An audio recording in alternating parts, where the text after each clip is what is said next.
Chaos dragon close to our heart, fires burning wild, tearing us apart. In the shadows we find our start, dancing with danger, playing our part.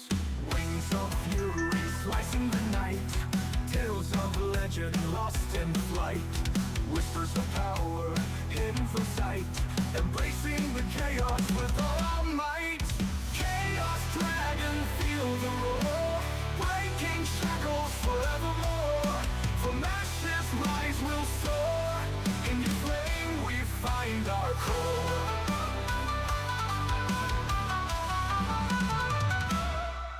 Burning bright like wild fantasy, echoes of past now set us free. Riding on winds of destiny, finding truth in the debris. With every blaze we understand, holding tight to the beast's hand. In this fire we make a stand, love and chaos go hand in hand.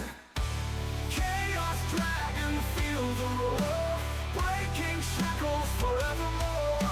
From ashes rise will soar, in your flame we find our core.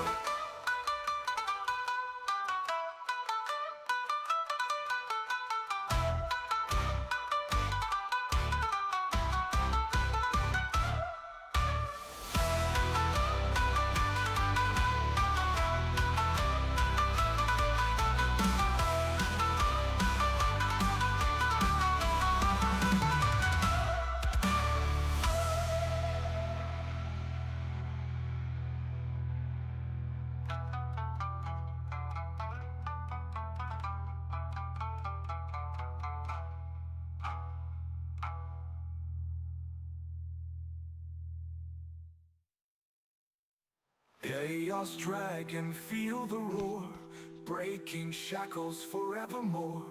From ashes rise will soar, in your flame we find our core.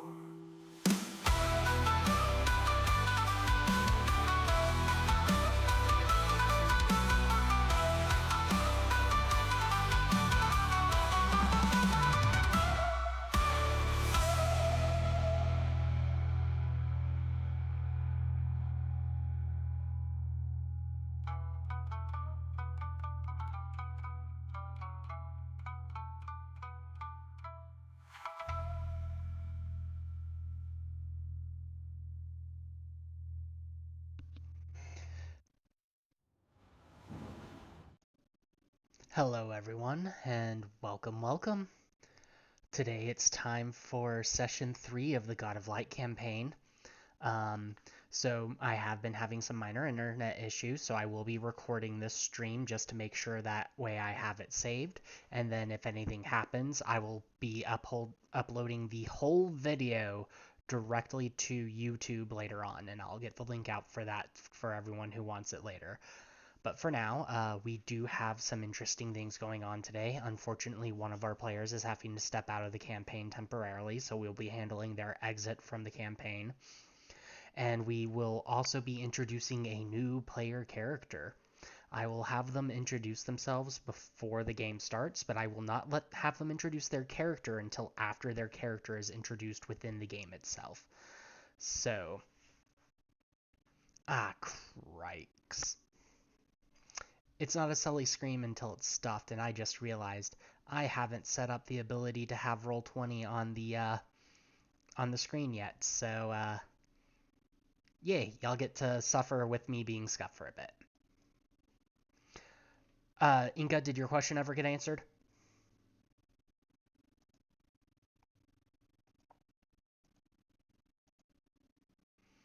So, a fun fact.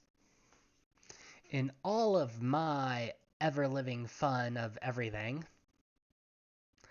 I forgot to set up Roll20 on any of my whatchamacallits.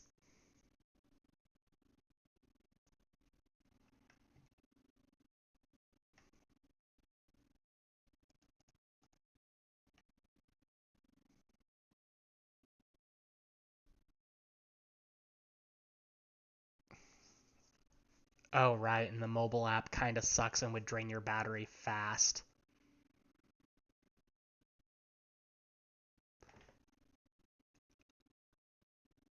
My brain is absolutely fried. Okay, so I have Roll20 available now.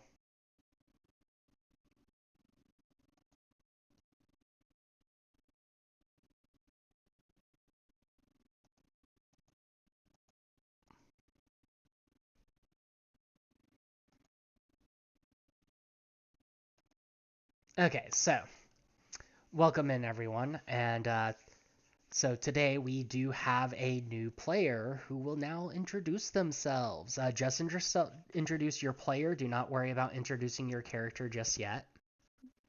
Hi, I'm Inga. Pleasure to meet you all. But And by meet you all, I mean the two I don't know currently, and the people in chat. But yeah, so for those of you who were here for last time, you might remember me talking about complaining about no one in the party having perception. My lovely friend Inka will be trying to fill that in slightly. No, the horror. Don't worry. I think you guys will. I think you guys will love my character. Although I do have to point out in both of the streams that I'm currently looking at, I think I'm a little too big. I mean, to be fair, you're not accurate to the size that you are. You are just able to be seen is the main problem. That is the is main fair. thing. Okay. So, who wants to recap what happened last session?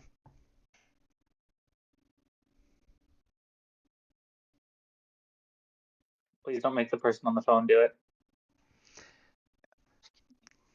I don't know what happened, so I can't help. I'm trying to freaking get everything. Ryan, if you're talking, we are not catching you. No, I wasn't. I had my mic up because there was talking going on. Like that.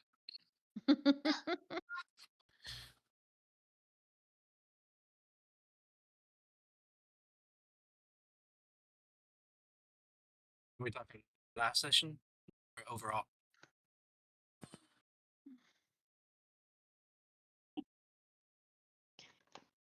That is bothering me right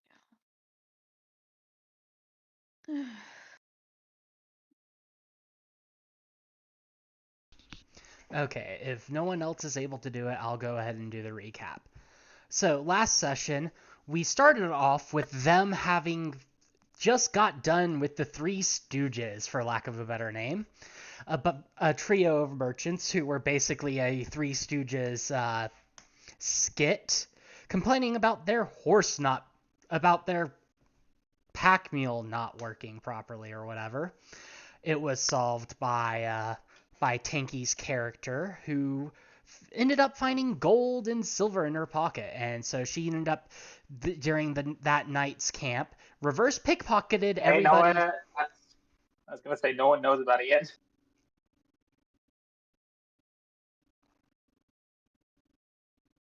Right, that was not addressed on stream. My bad. And during their night watch, they saw a bunch of, well, one of the party members thought it was will-o-wisps at first, but granted, Kapa is, I'm never going to pronounce that correctly, but Kapa is not the wisest tool in the shed. But thankfully, the resident mage, the party mage, was able to realize, hey, this screams alchemy, and was able to steer the party towards there, because between his desire to see the alchemy shop in action and Rena's character Brunhilde remembering that there was a legendary alchemist who lived in this village. They arrived to see many explosions, all the townsfolk avoiding the alchemy shop, and to find that the legendary alchemist has become a withered old man seemingly over the course of a month, and the alchemy shop being tended to by a young girl, the age of 16, who was doing her best to try to make a cure for the legendary alchemist, who I still haven't named apparently. Fuck it. We're going with the theme. He's gonna be Flamel. Jonathan Flamel. No relation to Nick. Anywho. And so, after some inquisitiveness and everything else, you eventually got the young alchemy apprentice to mention a cave that was about half a day's journey to the west of the village, and that his symptoms seemed to started happening after he had discovered said cave. We now come into after a night's rest where you all got to sleep in the basement. Unfortunately, I do not have the personality or the voice for Kagan memorized very much, but he is our resident mage, and unfortunately his player is going to be taking a small hiatus from the campaign simply because of IRL stuff.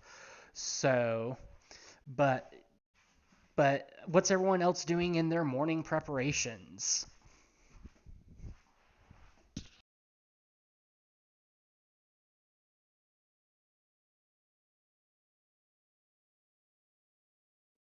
Totally not looking for anything valuable.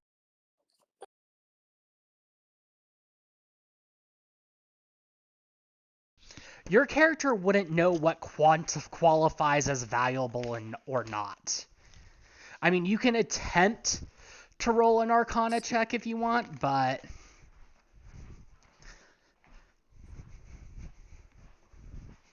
Fair warning, I don't have my character sheet, so I don't know what my modifier is. if you have the dice, you can just tell me what you roll and I'll tell you what you got. I don't think it matters. That's a 2. Yeah, no, you can't really decide what's worth what until you come across this rather... Let's be honest, to you it looks ordinary, but you don't know why, but you think this rather ordinary looking acorn might potentially be something of value. You have no clue why, you just have a gut instinct, and you don't survive years on the streets without trusting your gut.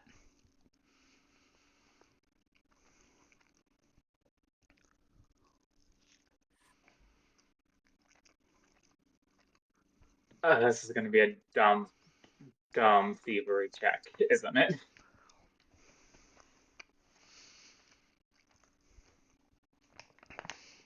Sure, roll me a thievery check.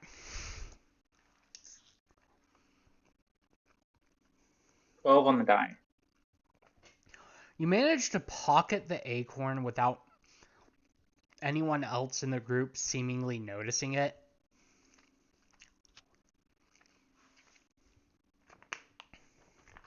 And give me 1 second, because I am going to have to record this in your character sheet, or else we both will forget. Oh, 100%. Oh yeah.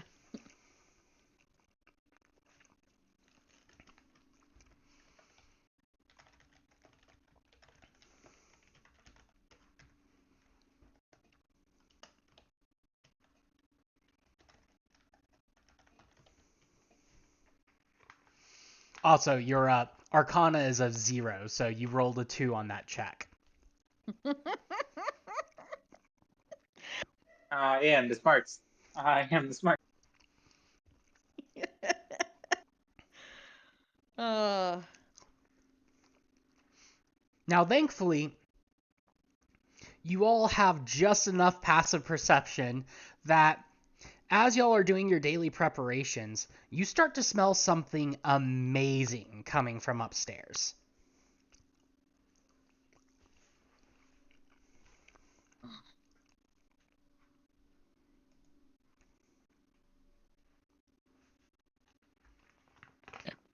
My guy stops making his like fire and water kind of switch between liquid and gas and going back and forth.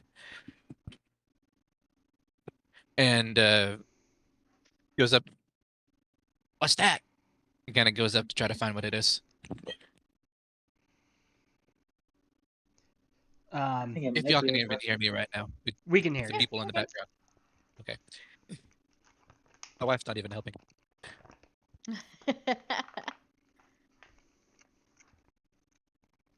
So does everyone else follow, or is it just K-Paw going upstairs? I'm definitely following the amazing smell. Jody thinks it's free food, so she's going. Kagan and Cypher will follow suit. And as you get up, where there was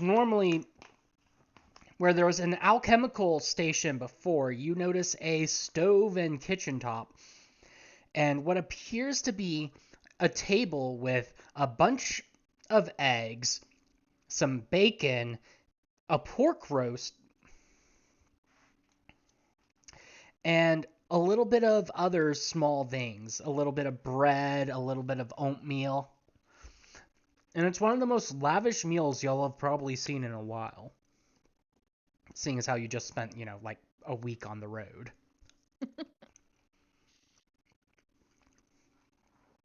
The little alchemist girl will turn to you and go, "Oh, you're up.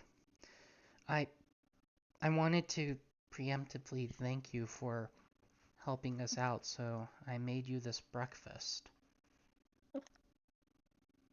Well, I haven't really been able to see your alchemy skills, but it seems your cooking skills are impressive. And out of It character, smells great. I just want to point out, none of y'all have asked this person their name. Does it look like the thief character cares? Also, Miss, don't think you've shared with us your name. What? I'll go first. I am Commander Brynhilder Charlemagne at your service. I am up.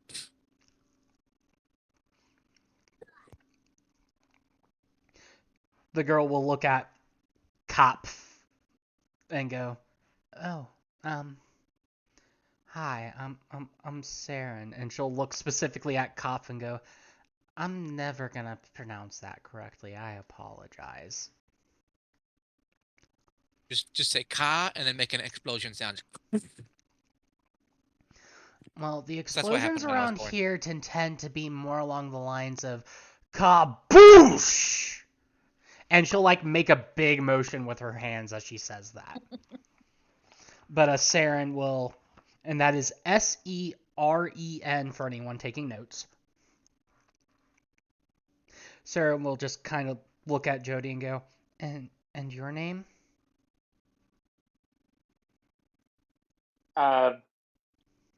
Jody with like half her mouth full just goes, huh? What are you on?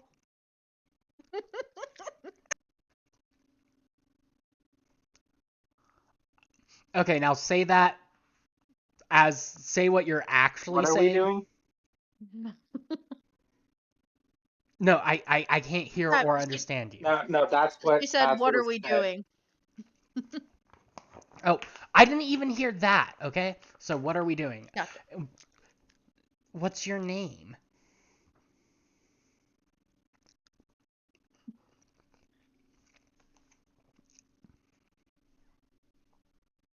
She'll take a big gulp and go,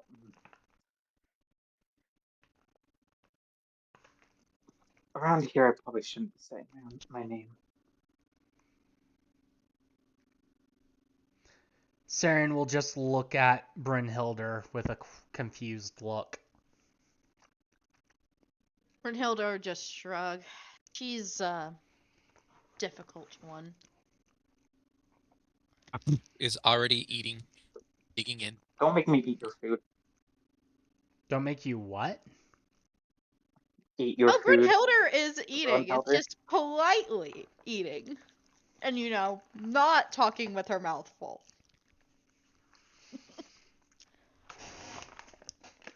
But the meal is one of the most refreshing meals you have had in a really long time. And after eating it, you all gain 2 temporary hit points. It's really good. Oh, shit, I can't get my health. Oh, come on. There we go. Okay. So, before we continue, since we are going to be getting into the first combat encounter of the day, of the campaign, I realized we never addressed whether or not y'all want me to use the crit decks for combat. I say yes. They are fun. I just work here. Also, I'm a rogue, so I could probably talk at way too often. But sure. I am fine either way. Okay, Inka, do you have a opinion? I have no clue what that means. So basically, they're a deck of cards that have special crit effects when the critical hit is scored. Oh, rather fuck yeah, that be a absolutely. Or That's critical all I need- fumbles. Or critical failure. That's all I need to know. Do it. I'm sold. So I will say Like- this: I More forgot good. to look up to see if they've been if there's a translation for them for core. So if an effect comes up that doesn't mesh with the current rules, we'll translate it as best as we can. If we can't translate it well enough, we'll just draw a new card. Valid. So like Fuck it, one we'll of the do it live. effects is like I think one of the crit effects is you can turn yourself invisible if you crit with a spell. Yes. Oh, hell wait. Oh, wait, no, it's a spell. Damn it. Learn magic, nerd. Okay, so Motherfucker, all I got are fists. so after you all finish eating your food, Saren will look at the rest of you and go, "Well, if we're going to go, we should go now. We don't want it to be dark when we get there." Agreed. I don't really see very well in the dark myself.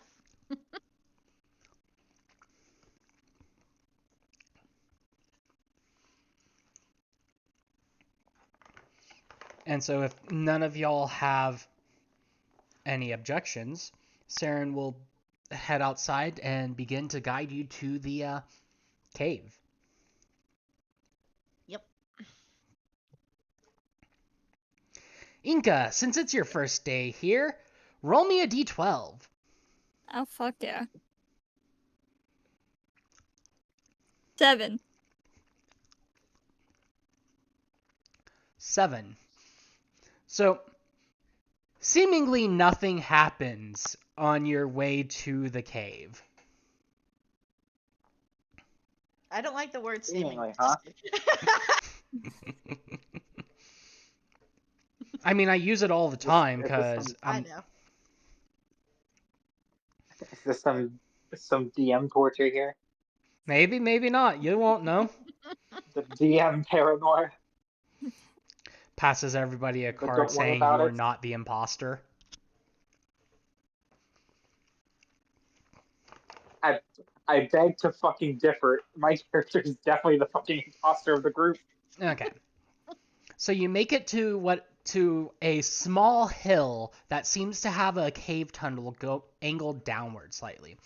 Saren will stop and go, I've never been in. Master Flamel told me not to go in myself, but you all should be fine. Y'all are from the capital after all. You're knights. She looks at the group, or well, at Jody. least a knight. Jody will chuckle. We got it. Let's go. Starts walking. So the entrance of the cave, you can see a dim blue light glowing. Oh, that's not ominous at all. And if you have access to Roll20, how? Nope. Okay, can the people in Roll20 tell me what you're seeing currently? I see like 4 zombies. Okay, some perfect. Guy in red, and a tiny token. Yes, perfect. I am going to sneak a peek at your stream, babe, to make sure that is. Let me get into the maps screen then. I can see it somewhat on stream. It's probably just gonna be delayed though.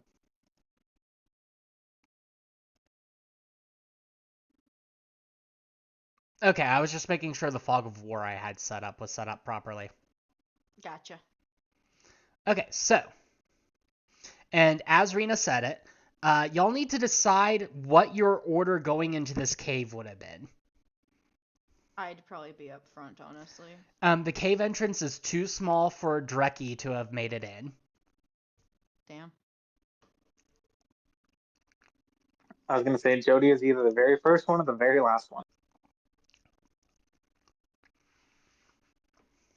Hilda probably pushed in front of Hop as he was walking, since he And just I'm started going to walking. guess that you haven't had a chance to set up a token yet, have you, K-Paw? I have not.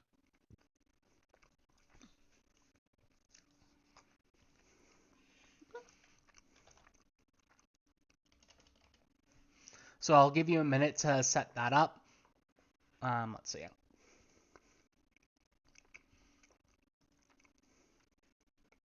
So I'm having to attach my thing to myself instead of to Dreki. My banner.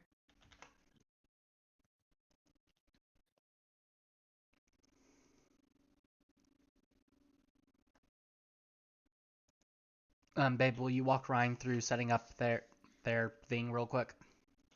Yeah. So just add a character on the third, on the right hand panel, the third from the left icon, the journal. Do add character, and then you should just be able to it should open up to a thing that has like an avatar, and you can also optionally put a separate token. If you don't have a token, it'll just use the avatar.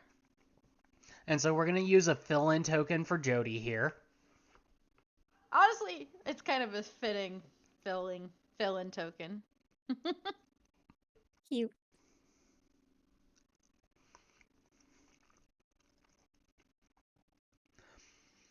And do you have a token prepared for K-Paw, Ryan, or? I do not. Probably best to just use the image that you used for the Fujitech then as the avatar, and you can use that as the token as well.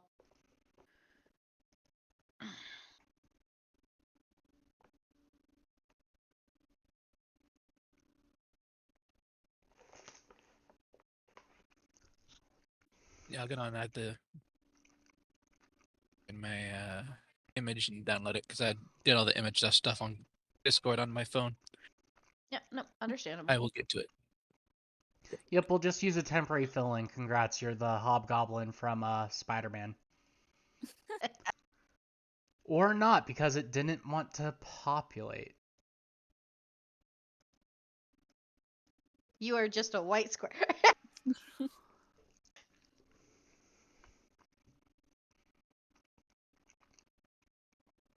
Fine, we'll do this Hobgoblin. Will that populate? There we go. There you go. Actually gonna pull this I over. feel like K-Paw would be very scary if he went from a red hobgoblin wizard to a wizard. You know what I mean? Fanaticis, yeah. Just suddenly Yeah, white. I would have been the one leading the way.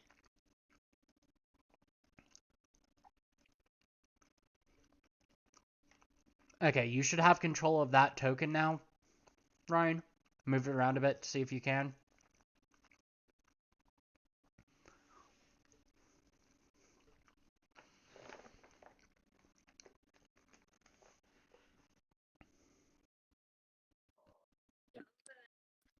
Let me get this out of the way.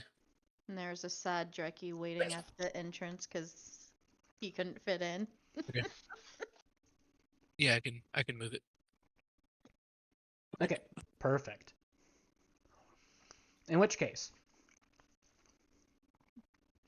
so very last in, right? We need a temporary Kagan as well. I mean, Kagan could have just stayed at the alchemist house to check with the Nah, he's too curious. He would have come. fair.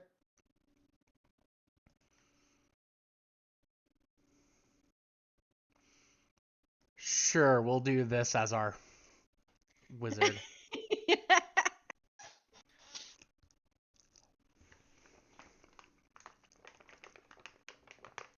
And as soon as you get into the blue light, so if you're in the little yellow light section, so currently Kagan and Jody, but if you're in the blue light, as soon as you step in the blue light, as if appearing out of invisibility, you see 4 zombies, a wizard in red robes, and a cat stuck underneath a translucent black dome.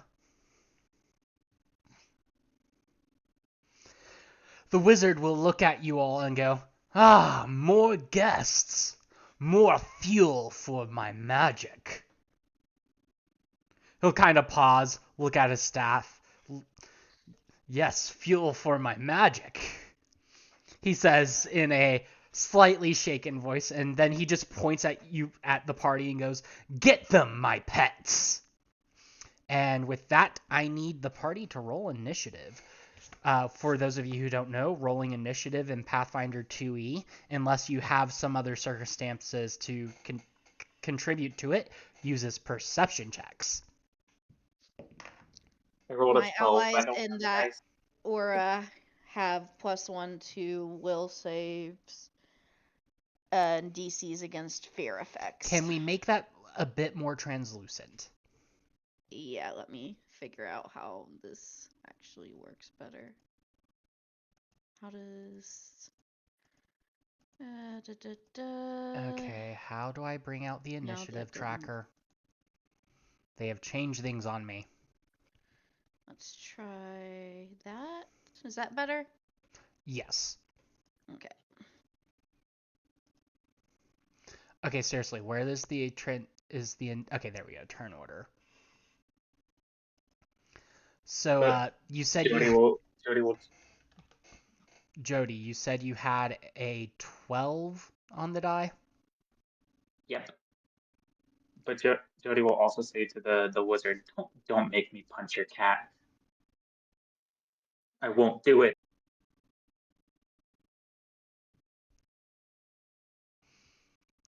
Okay, so Jody, your perception is a +5, so that means you got a 17 overall.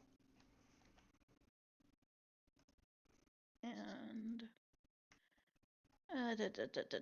where? I misspelt Jody, you're now Jadoy. Jody. 23! Honestly, with my intellect, I'm probably Jadoy.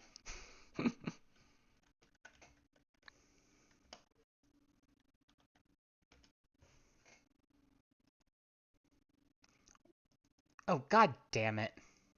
Huh?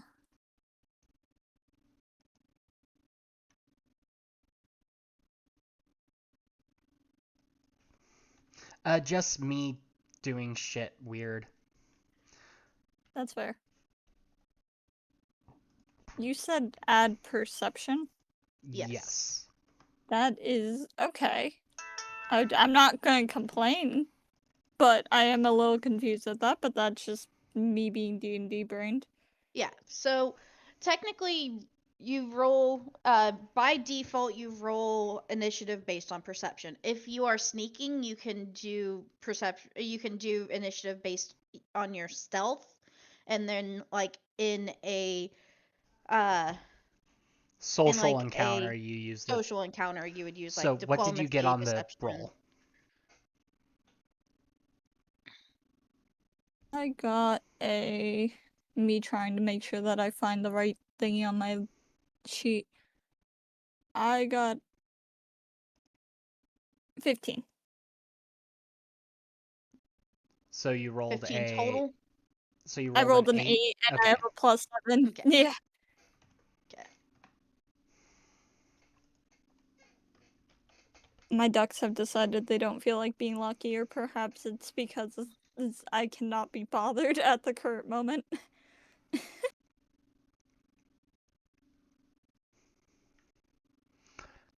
Well, y'all are gonna love this.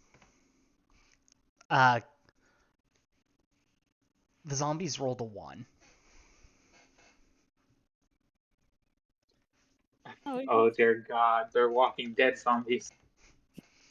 Well, Shamblers are in fact permanently slowed 1. Yeah. Oh no, they're crawling dead zombies.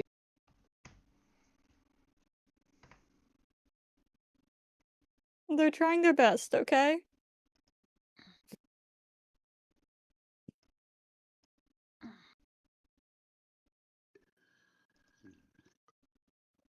Oh, god damn it. Okay. So, you see the wizard lift up his staff and then just kind of point it at you all ominously. Jody will just point back. No, this is the wizard's turn. You do not get to point back. After that, Brynhilder, it is your turn. Why do you have a 40? What the? What?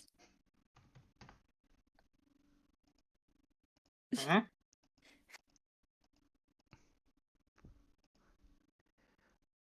Why did it run to 69? Hell yeah. I think that just means you win the encounter, yeah? You're very perceptive, what can you say? With your 0 wisdom. Damn, y'all didn't even need me. Okay. Apparently we have the all-seeing eye in our party. Exactly. So I think what happened was there was a thing that I had put in when I added you where it was your initiative, and I think it ended up being that every time the round continued, y'all got that added. Weird. Amazing. We better end it fast before Rena has so many numbers it starts like going Lag roll bananas. 20. The number overflow brings it down to negative 2 billion something. Okay. Brynhilder, it is your turn. Okay.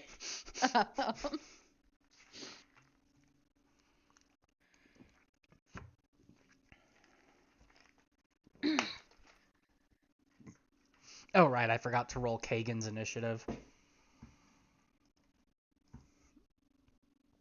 So Kagan, what is I'm your gonna step perception? over to Plus this 4. guy. Hold up. And then sorry. Might not be your turn, Gotcha. because I forgot about Kagan, and he would be here. However, he does not get initiative order over you, so it is in fact your turn. Okay. So I'm gonna step over to this guy. I'm gonna command a pincer attack, which means that all squad mates, so any of y'all can step as a reaction, and if any of your allies in this movement adjacent to an opponent, that opponent is off guard to melee attacks from you and all other squad mates who responded to the pincer attack until the start of your next turn.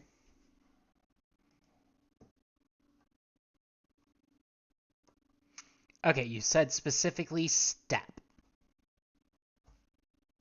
Right, babe? It says each can step as a reaction. Okay, so step is 5 feet movement.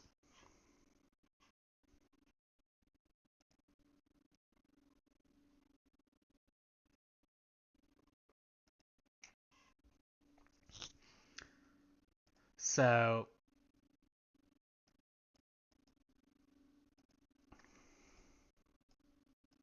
Jody, are you going to take a 5-foot step forward? Yeah. And now the one that K-Paw stopped in front of, I'm not going to pronounce that name correctly either, is off guard to any of us. Perfect. And so how many actions was that to do? So my movement was 1 action. Pincer attack is 1 action. I technically have 1 action left. And presumably you're going to use it to attack the zombie in front of you, right? Yeah.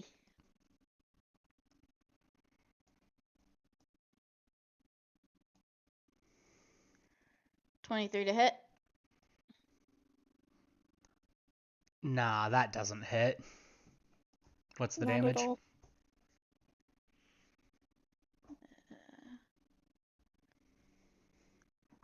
Grand total of 3 points of damage.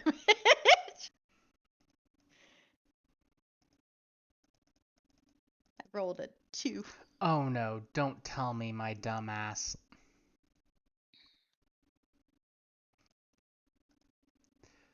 So all of the tokens are currently on the map layer. So that's part of why you couldn't see them through the thing. So that makes a bit more sense. I don't know what that means.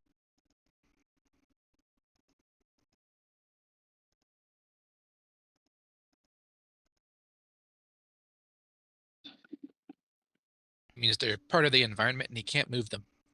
Yeah. And it also meant I couldn't, like, select them, so... Jody's good at stealth, and she's not that good.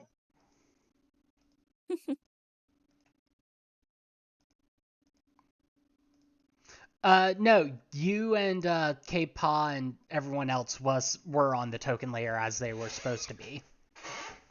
I should have probably just raised my shield instead of attacking. Oh well, whatever. Well, you did 3 points of damage. It's Kagan's turn. You're gonna see Kagan step up as if to attack that, raise his hand, and then look at it very confused.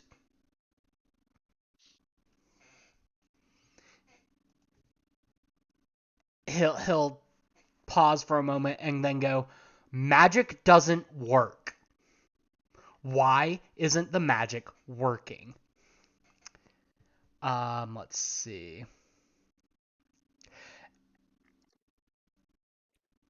Then you're just gonna It's see the him little wizard two-hand having his performance staff. issues. Say what? Oh, it's a little wizard having performance issues. And we have our first crit fumble attack of the night.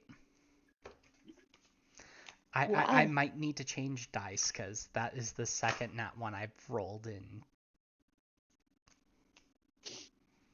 Yes, the wizard Maybe is you won't have having to- performance issues. Maybe you won't have to play as Keegan. Maybe you'll just accidentally kill him. Nope, I never kill a character off when they're not here.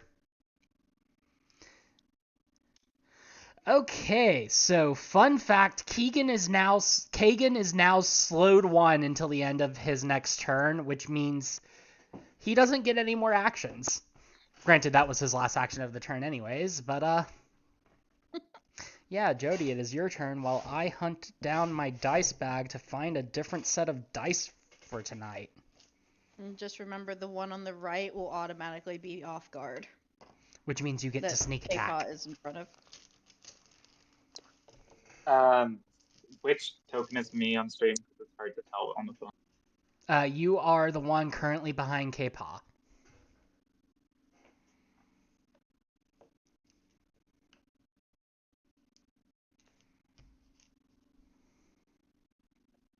I am going to try to get around to hit the one that that Brunhilder is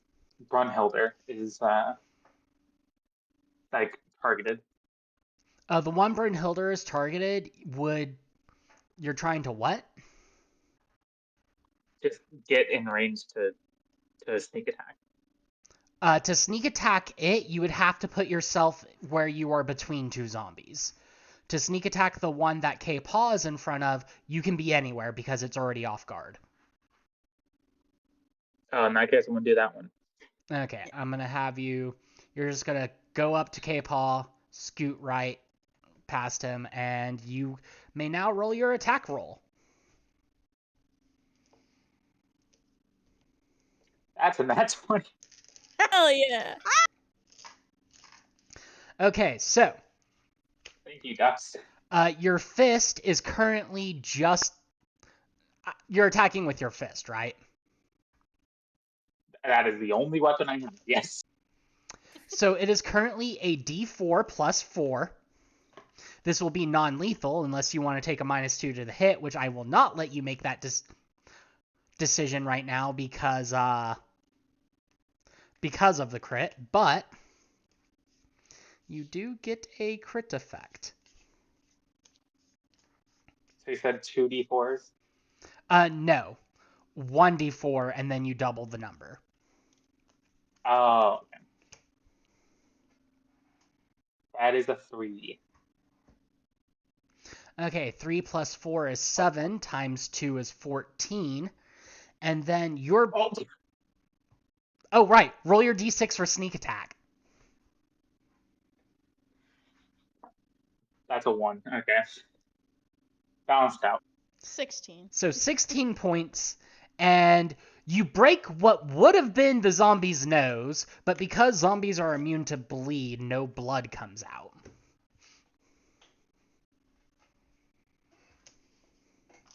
So you break the nose, and your character would expect blood to start pouring out from the wound, but no such blood happens.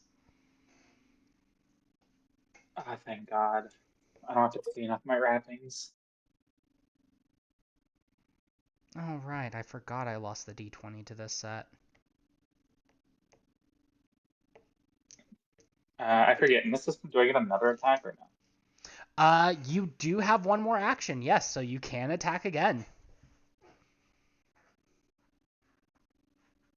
15 plus, minus whatever penalty it is. I don't know. So in this particular case, it would be 15 plus 2 because it's... Oh, wait, no, plus 3. So 18 will hit. Go ahead and roll damage. It's just 1d4 this time.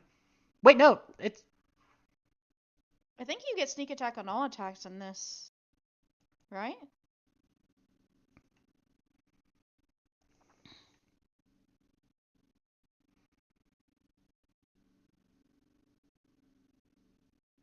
That has the off-guard condition with an agile for... Okay.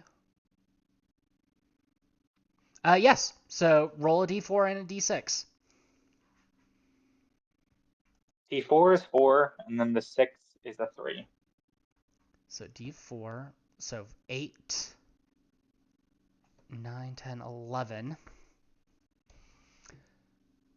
So now I have to figure out, can zombies be knocked out cold with non-lethal damage?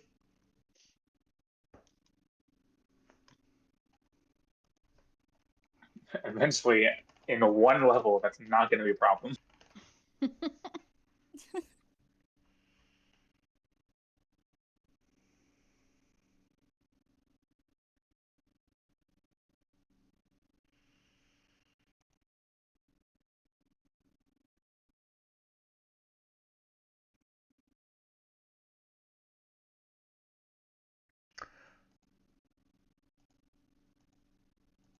Okay, so I hate to be the bearer of bad news, but per the rules of sucks to suck, the zombie is immune to the unconscious condition, so your non-lethal attacks have basically done nothing to him. No. Oh, man. So you just basically did a 1-2 combo on this zombie. It's reeling like a dude who just took 2 to the face like a chump. But it is still standing, which is contrary to what you know should happen once you punched a creature twice like this. Can I retcon something then?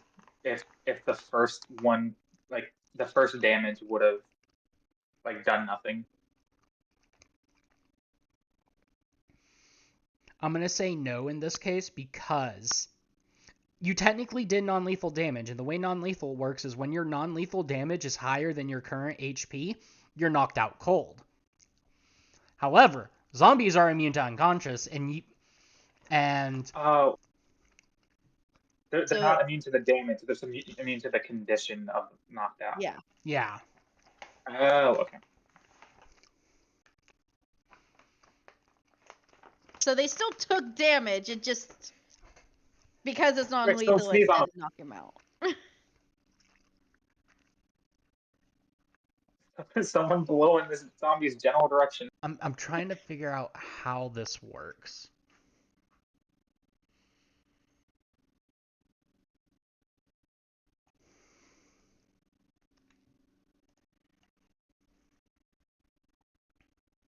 What makes it non-lethal? Isn't there something with like if you take so much non-lethal damage beyond you, it just kills you? I think you have to be unconscious for that to be wrong.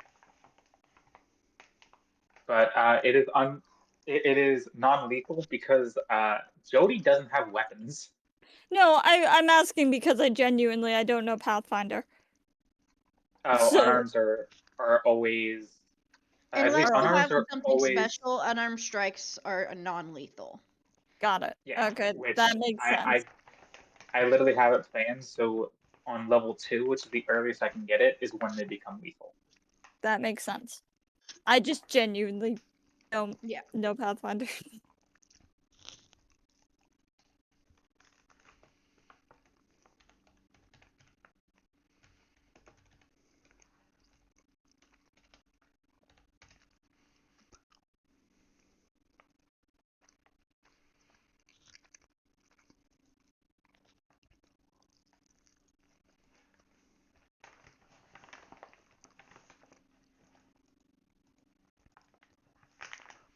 Okay, so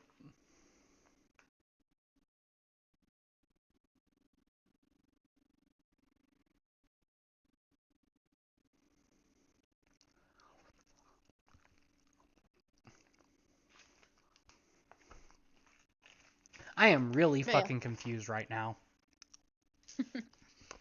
Because it But yeah, says when you you can reduce take- a creature's hit points.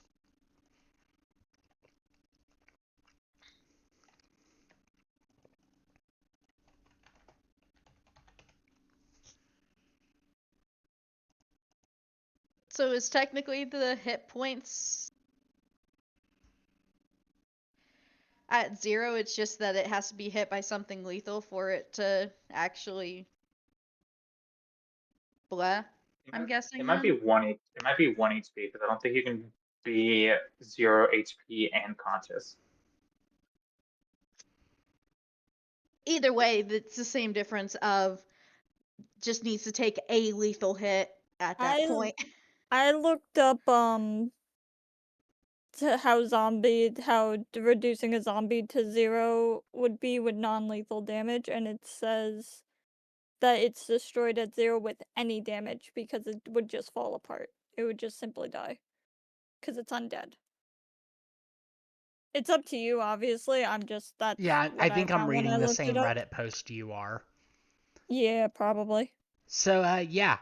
So, you 1-2 punch it. The first one breaks its nose and it's reeling. And the second one, your hand just punches straight through their skull as the body turns to ash, crumbling beneath you. And with that, K-Paw, it is your turn. Now, you did hear Kagan say that magic isn't working. I will let you decide how K-Paul would react to being told magic isn't working. Probably. I should try it. Exactly. He's like, what do you mean? Let me try. And he just does channel elements and tries to make his aura come out. I need to look something up real quick.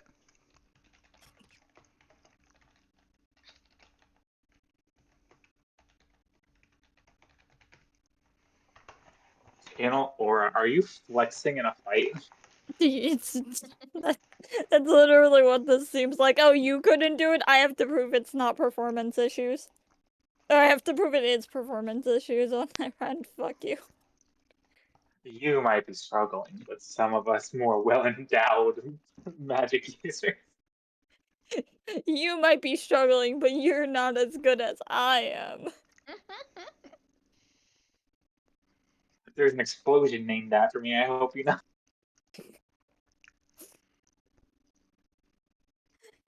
I love I that have for a feeling you, you're at this honestly. Was.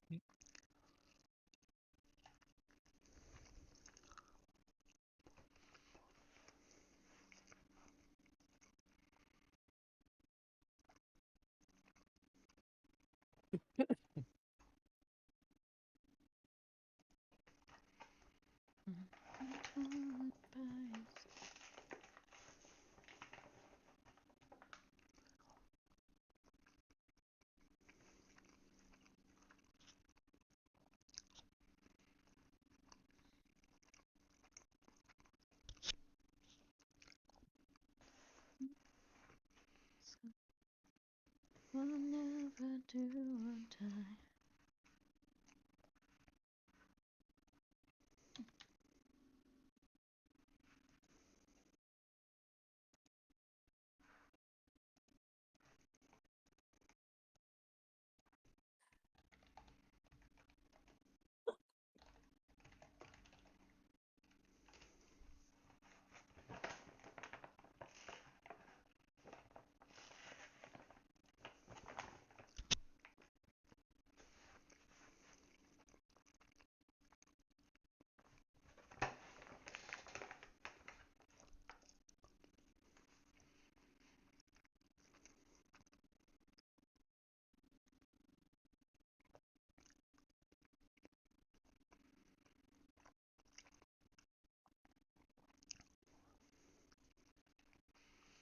Hmm.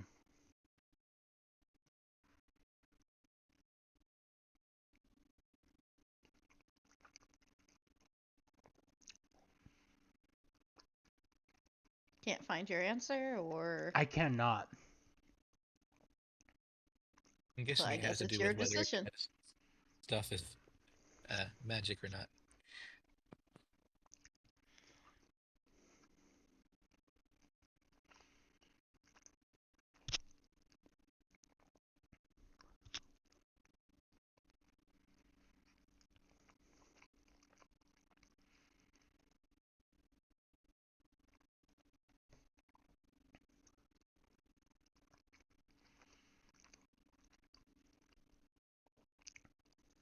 Now it does say if you're trying to look up if it's magical or not on Imp- the builder, it says the primary magical actions kineticists use are called impulses.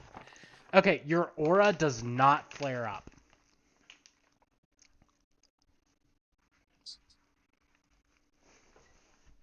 You do, however, still use the actions that Right. you would have used to use it. I expected that. Yep, you're right. Take a step here.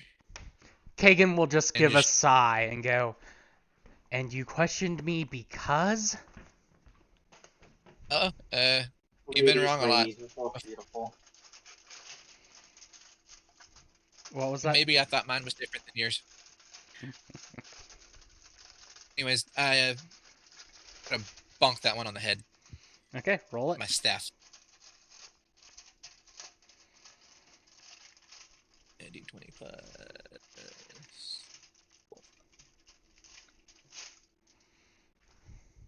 The roll button. There it is. Oh, A 12, you said? yes. That'll hit. Right. Now we'll do use it two-handed. 1d8 plus 1.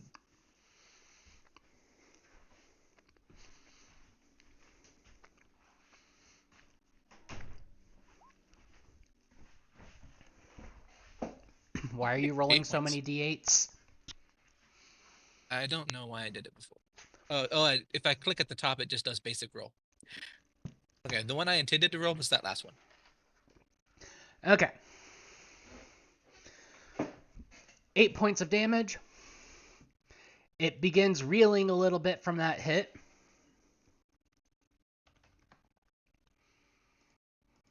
And that was all 3 moves. Or actions. Okay. Fletcher. You are trapped inside of that dome. I'm snoozing. Okay. I was about to Yeah, say, by this point, you have already learned that magic doesn't work yourself. And yeah, if just any of you guys are looking at the dome, you see the cat open their eye, like one eye for 2 seconds before yawning and like immediately getting comfortable again. Samira, you can't be up here. I will kill for that creature. I will let you. Well, I can't right now, but you know. Well, you can. Kill these things to get me out of the dome. That counts.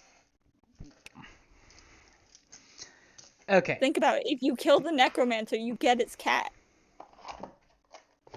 One small problem here. I can't do lethal damage. Make the others kill the necromancer. I can can kill the knock him out.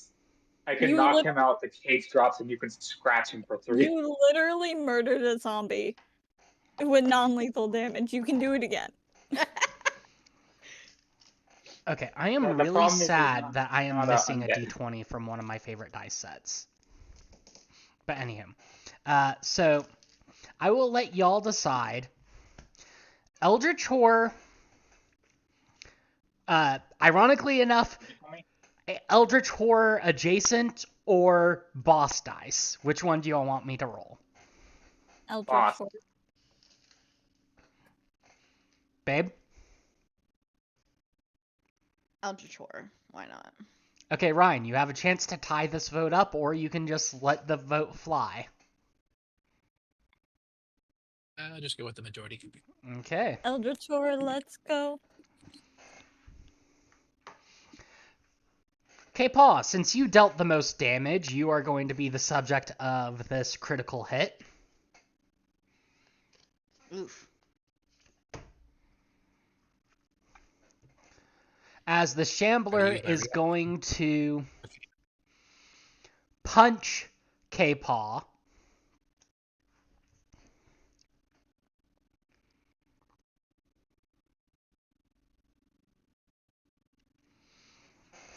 Oh, boy. So.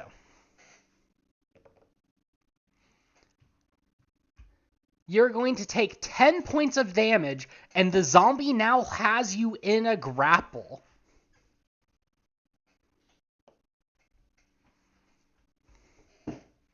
Hey now, I didn't ask for a hug. And it is now going to bite you.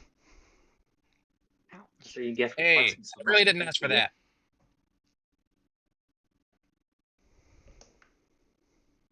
What's your AC? 18. So it just takes a giant bite out of your neck and just starts nomming a little.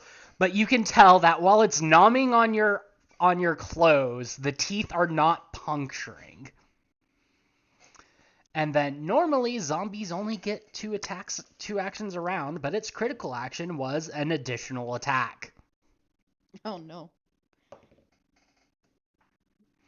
And another one. And it just continues to nom on you, so you're grappled, and this zombie is actively chewing on your armor, but you're not taking any damage. This zombie will approach and attack Jody.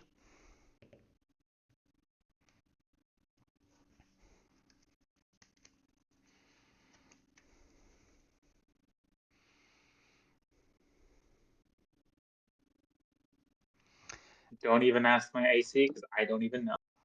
I know. Your AC doesn't matter because it is going to... Yep. Yeah, it just flails around randomly and strikes the air.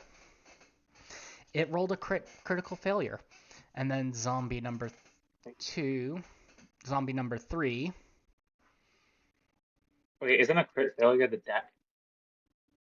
Yeah, its crit failure was hitting an ally within range. There was no ally within range. Oh. Zombie number 3 is going to move up and attempt to attack K-Paw, because he's the closest person. That is going to hit for 4 points of damage. And you are now grabbed by 2 zombies. Lady. Guessing being grabbed means that he can't step too, which is annoying for me. You have off guard and immobilized. Yep.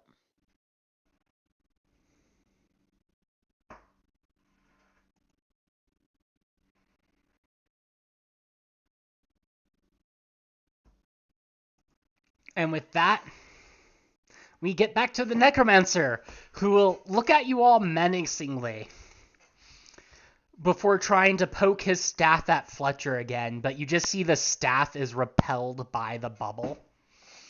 And the Necromancer just goes, what is going on? Nothing else is working, only that. And until they're downed, I can't. He just growls, kinda. And then it goes on to Bryn's turn. Smug cat face staring up at him. So there are 2 zombies. Both of them are trying to eat K-Paw. And then there's one zombie flailing around aimlessly at Jody. What do you do? I am going to step, and then I'm going to call for another pincer attack, so you two can step each, and if you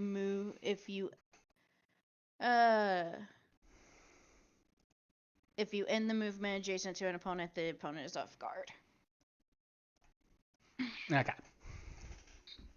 Which means you're going to get your sneak attack against this guy again, Soph. And then I will do an attack with the longsword. If it'll...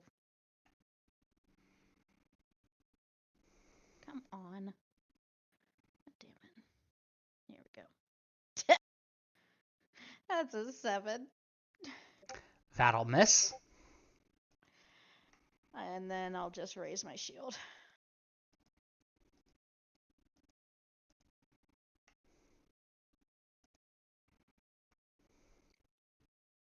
Okay. So, Kagan is going to try to whack the zombie that crit K-Paw.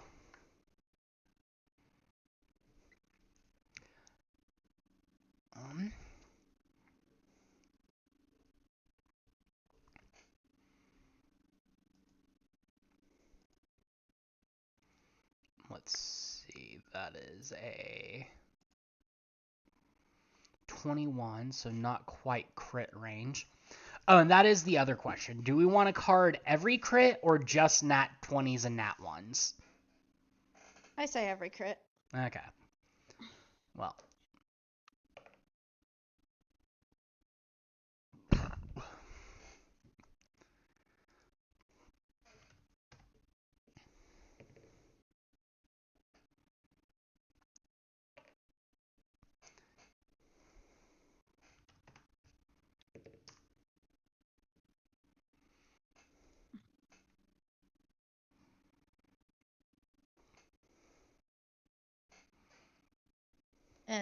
And it was not a crit even with the -2 penalty to AC What?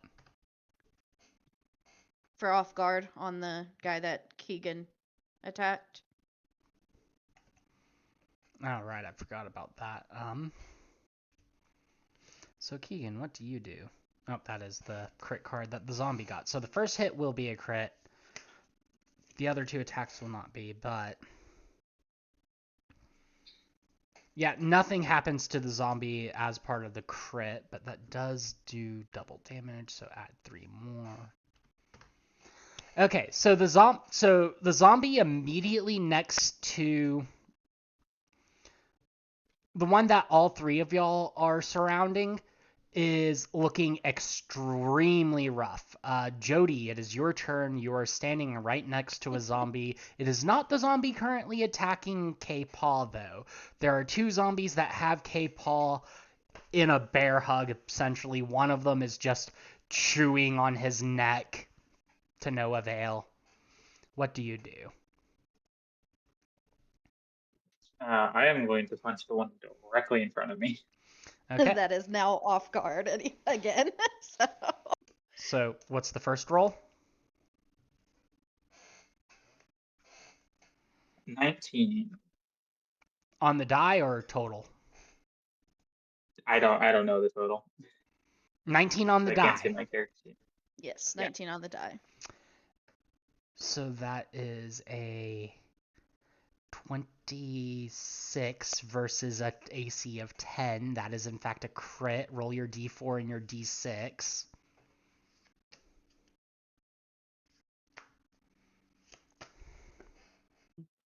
Both of them are 3s. Okay, so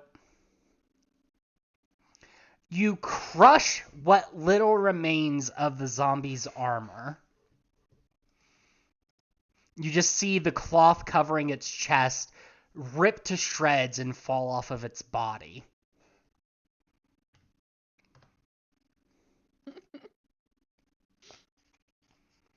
Your next attack? Punch him again then.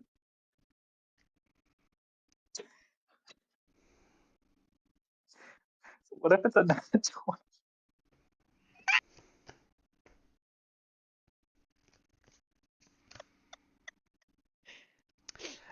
So Hold this on. time, you just slam your fist straight across their face. Roll damage, triple damage, and the target is now knocked prone as it spins in place. Actually, let's see what your damage roll is. So what's the d4 plus d6?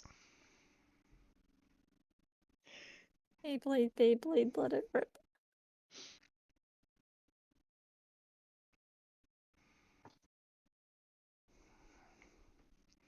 Also, I forgot I had pushed the top 1 and 2.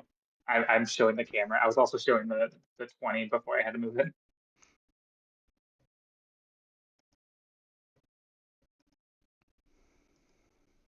one and two. Okay, so 3 times 3 is 9.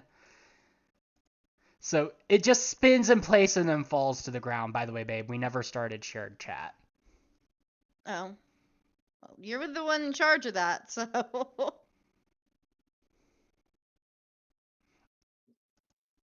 So, dumb question. Dumb answer. Do, do prone targets get attack of opportunity on you? Attack of opportunity is not something a zombie has. Yeah, it's actually very uncommon for anything to Oh. have it. Oh, I'm running at the wizard then. I think I might have it. You're doing Maybe what not. now? I'm using my movement to get closer to the wizard. The necromancer. Yeah. Is the necromancer a type of wizard? I actually don't know. Technically, yes. Or, you don't know. Anything that can cast spells can eventually become a necromancer in theory. Anything can be a necromancer if you try hard. Okay, so we got a zombie prone. You're going to that. K-Paw, it is your turn. You're currently grappled by 2 creatures. If you wish to escape, you have to escape both of their grapples. And can you attack while you're grabbed? I think so.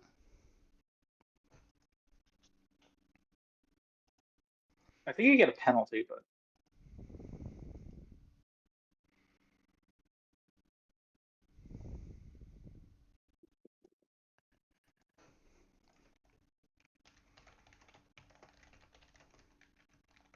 If you attempt to manipulate action while grabbed, you must succeed a DC 5 flat check or it's lost. No, you're just off guard and restrained.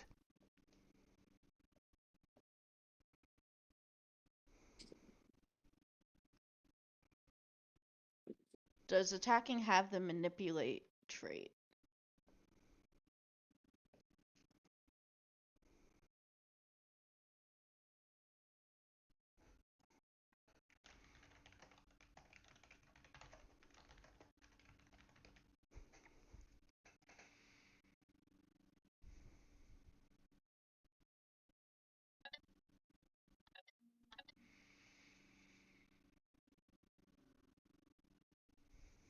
It does not. So So yeah, you can attack.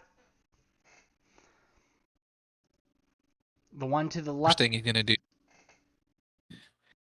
is take his staff and the one that he hit before, he's just gonna slam it in the head. Just get your freaking head off. I am going to impose. Are you attacking with one hand or two?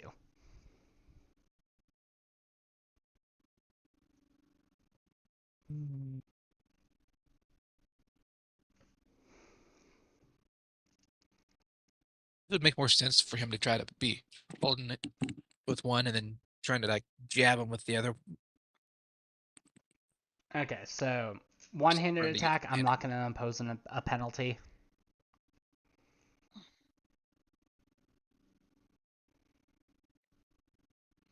He's like holding the top of his staff with his hand. Okay, roll it. Alright, let's see. I'll just roll the d20 and then and Add that the one 4. is still off guard. So so 17. That'll hit. And then 1d4 plus 1.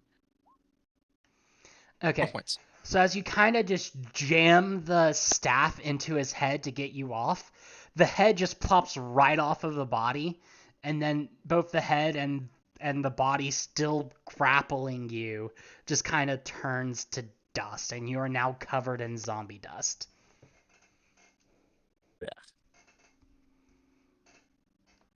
Need that water to start working soon.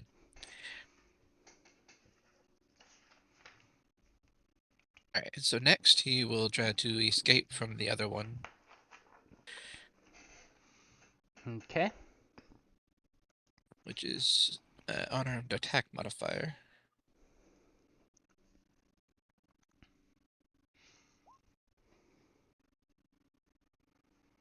Wait, yeah, 17. 17. It said you rolled an 11. And my unarmed attack modifiers plus plus 6. 6. It does take it does take the multi-attack penalty. Oh, escape does? Yep. Okay. Because it has the attack trait. I think Then, it 12. still technically beats it.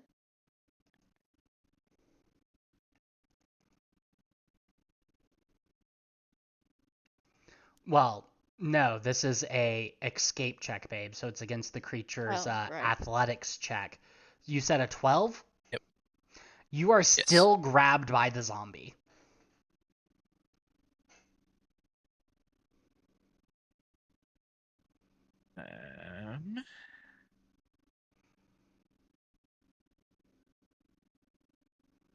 I'll just tell you flat out, it is a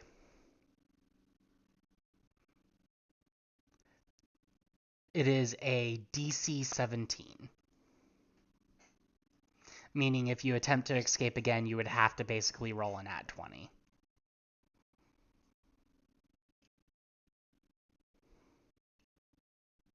Well, okay, yeah, he does have one more action technically, yeah.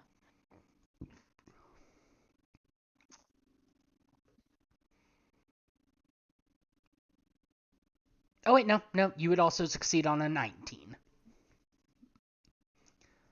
Because it's only a -2 on your third attack of the turn.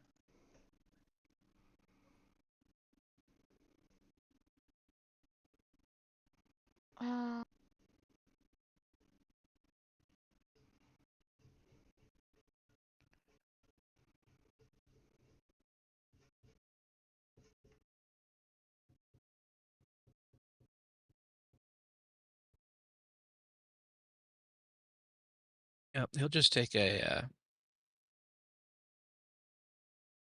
one of the elixirs out and catch himself up a little bit. Taking out the elixir is a manipulate trait. Oh, it's taking it out is a thing and then using it's another one. No, I'm saying it's a manipulate trait. You have to do a DC 5 flat check to try to use it. You can still use it. or try to use it. It's just if you fail that DC 5 flat check, I failed. you just lose the action.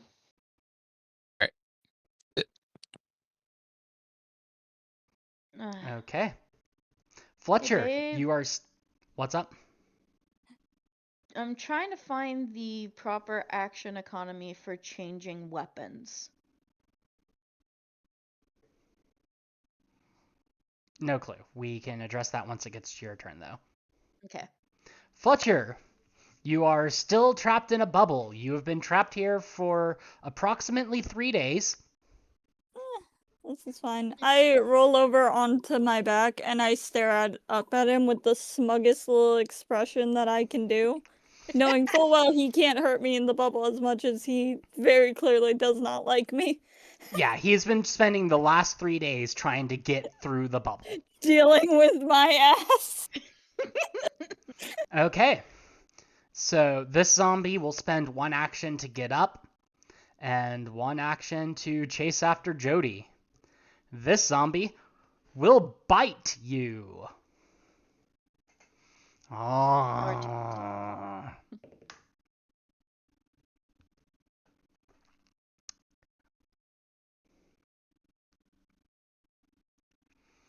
And you are going to take 8 points of damage, of piercing damage. As it just... You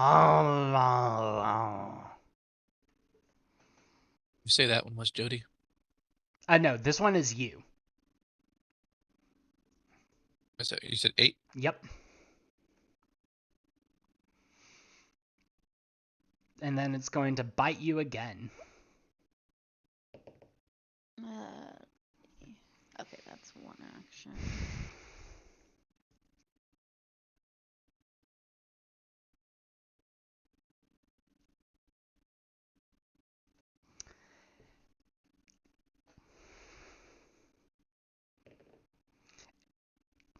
Why is it always Ryan's characters that go down in my campaigns? I don't know. K-Paw, you're going to take another 7 points of damage, which is, of course, going to knock you out cold. For those of you who've never played Pathfinder 2e, when a character is downed for the first time, they end up being brought to the top of the initiative order. So the zombie's turn is over. K-Paw, you are now unconscious, 0 HP, and dying. Roll me that saving throw.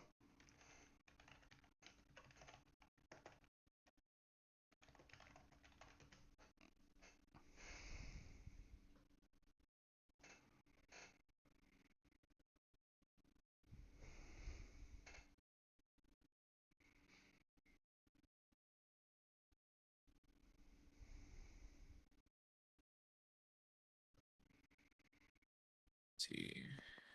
So you are currently dying 1.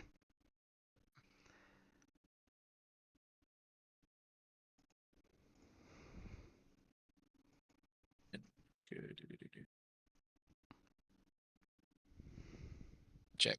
Is the zombie still holding him while Yes. he's knocked out? Oh, damn.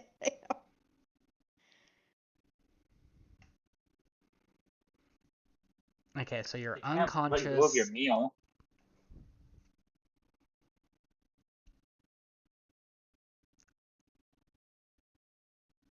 Okay, so the recovery check. While you're dying, attempt the recovery check at the start of each of your turns. This is a flat check with a DC equal to 10 plus your current dying value to see if you get better or worse. Flat check of 8 is a fail, so you're now dying 2.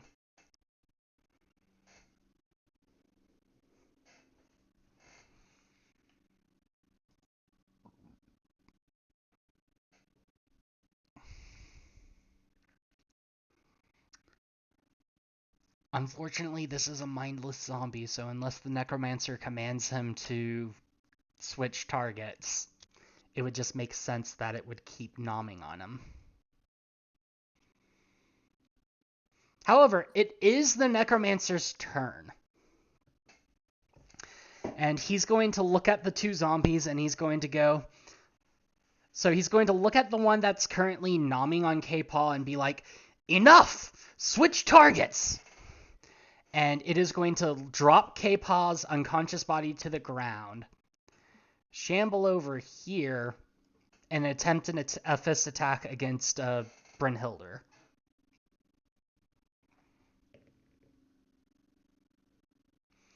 What's your AC again? Let's see, your AC. Currently 20. 20? That's going to be a Makes miss. complete sense. Doesn't bother me at all. And then he's going to point to the one that's chasing Jody and be like, attack already, you brainless idiot!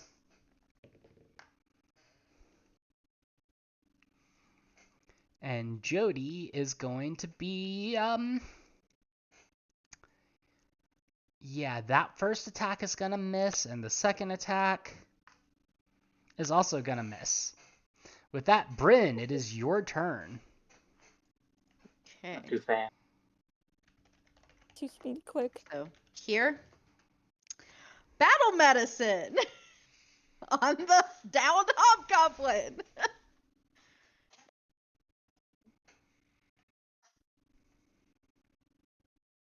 That's gonna be a 26.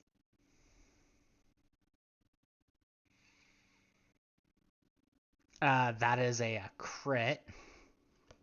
What's your weapon? That's battle medicine Oh, on K-Paw. okay, so that's still gonna be a crit, but I am trying to get my guy back up.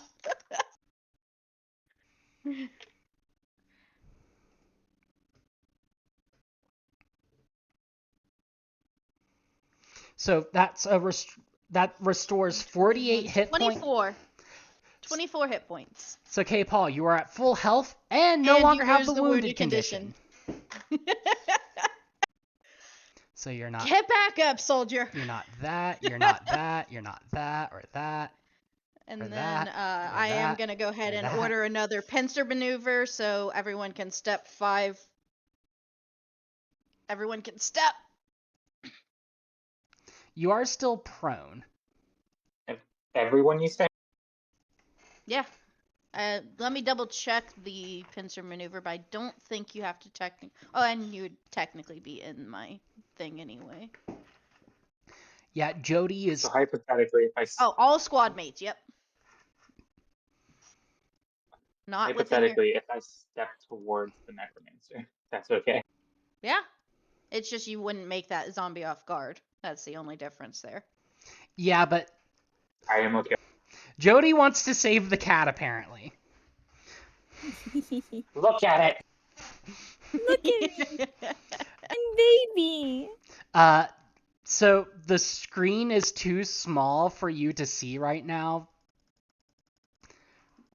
Soph, but so in the bubble, the party can clearly see And I that no there longer have is the a wounded condition. double-bladed sword in the bubble with this cat. And the sword That's fine. obviously is sized for something the size of a cat. My tail is like cat is mine. lazily wrapped around the like where you would hold the sword. This is my child. I will defend with my life. Okay, And so that's all of my things because it was the movement, the battle medicine, and then the command. Is Keegan gonna do a step? he is, and he is going to attempt to whack this zombie. So Keegan can I is send the token picture to the group chat so everyone Yes. can see? Keegan is not going to make an attack. He is instead going to break his staff. Oh my! So he tries to Word. whack the zombie, misses, and then just breaks the staff against the ground. He just kind of looks at it and then punches the zombie. That's going to...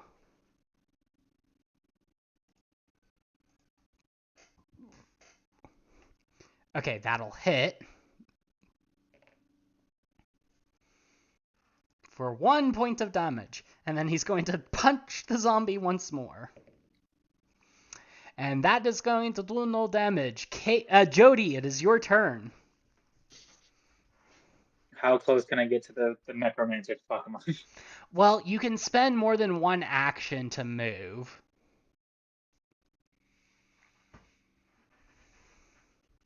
Do I get there in I two think actions? you can technically barely get there, yes. Yes, in 2 actions puts you right up to the dude. I'm a smack in the face. You're gonna smack his ass? I fall prone. No, in the face. I just like You have roll to over. stand up. basically. I mean, yeah. Stepping while prone. Just It's not your turn, K-Paw. I don't know if you can step while prone. I think he was saying because of the command. Okay, I will hydrate. You can only make move actions you can use while you're prone or crawl and stand. So you cannot step. Okay. Okay, so roll me that attack Can I roll. roll for it now? Okay. 13 on the dice. Okay, so that's a 20, so not a crit. But we'll table that. You need to roll me a reflex save, actually. As you triggered a trap when you entered that area. 12 plus my reflex.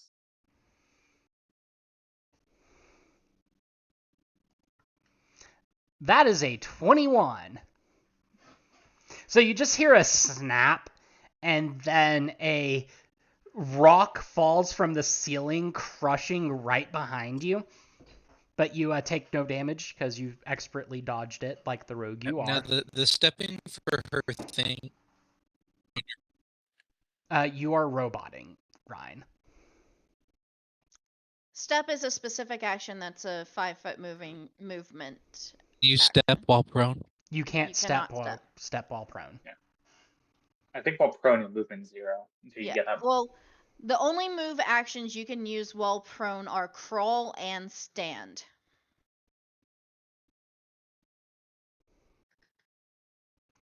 So, go ahead and roll damage. He is not off guard, so you just get the d4. 4. Okay.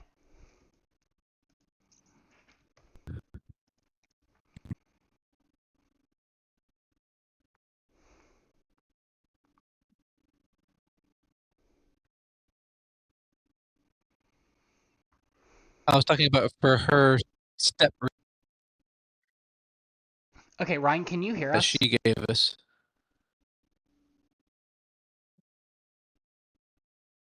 Ryan, can you hear us right now? Okay. Unstable connection for a second.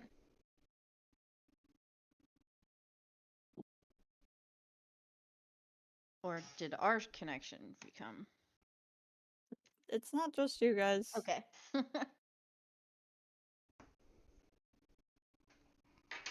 Question.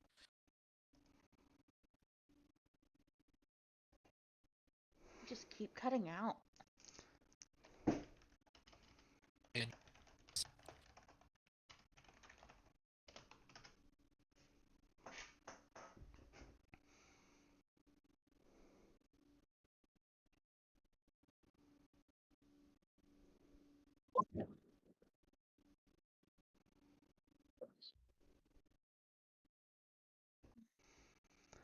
Sorry, chat. Right now there is a bit of a communication issue. I am having Ryan type out his question.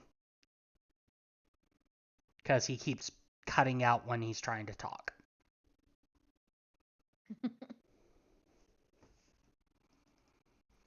That help at all? Somewhat, but you're still pretty quiet.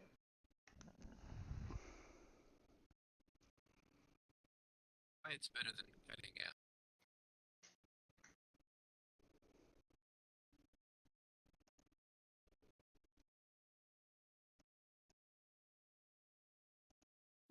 Okay, so...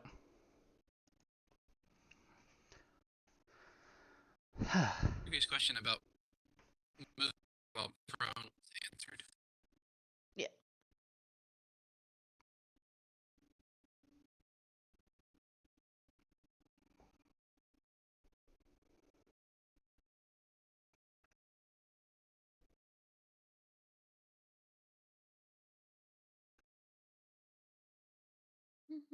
Try switching to my phone.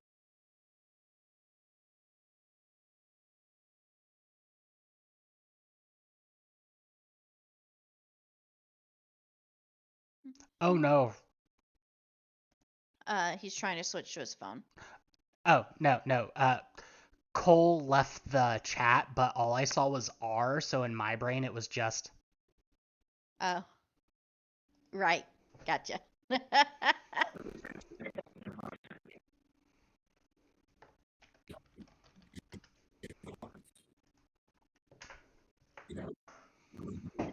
Oh, wow. That, gurgle, gurgle, gurgle.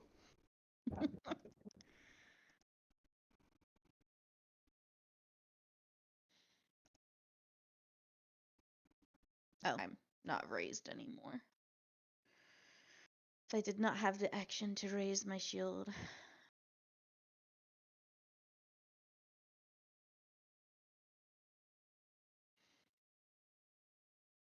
Still trying to get changed to your phone, or? Is this headset working better? Yes. Oh, yeah. Oh, Wow. perfect. Hi. Hello. Welcome back to the world of the non-robots. Well, thank you. Okay, so what is your question? Answered it was about the prone with her thing. She commanded us Yeah, you couldn't take advantage of it because you were to prone. step, but that was already answered. Yeah. The only two movements that you can do while prone are crawl and stand, and you do take a -2 penalty to attack rolls.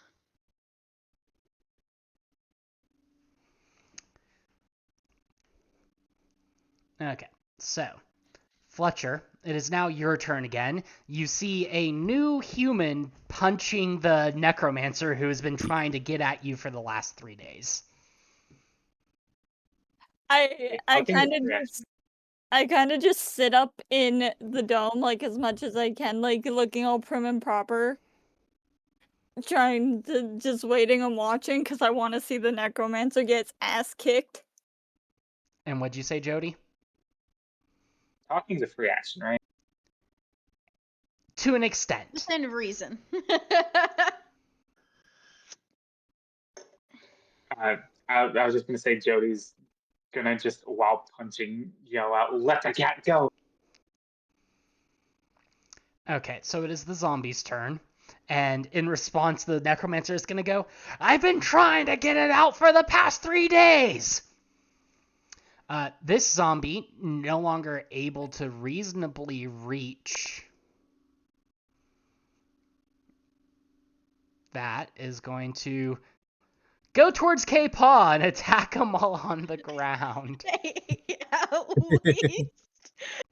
At least he has hit points again. Why do y'all hate me so much? You were just the closest target. Am I that tasty? They like red meat. Apparently. Think of the end goal, it's all for the cat.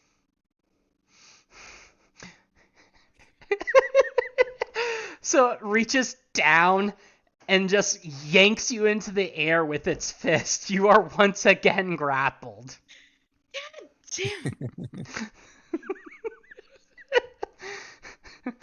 And you're going to take 9 points of bludgeoning damage as it picks you up and squeezes you tight. It does not have the action economy to fucking bite you, though. What about you? Do zombies like? Rena, what's your AC? I'm at 18 right now because I wasn't able to raise my shield. I don't know. The first fist will bounce off of your armor. The second time, it is going to grab you into a hug as it Oh, wow. So it crits you, and it gets to make another attack against both Kagan and K-Paw. Wow. Jesus.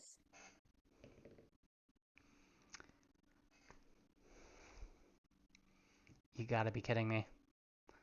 Kagan, please have a decent AC. Okay, so Kagan is fine. Well, not fine. He's getting hit, but he's not triggering another crit. K-Paw, on the other hand, is safe. So, Rena, you are going to take And this 16 is, points of bludgeoning damage Ouch. as you are now grabbed by this zombie. And Kagan is going to take 9 points of bludgeoning damage. With that, Does it- K-Pod, is your turn. Why did it not take the temp hit points first?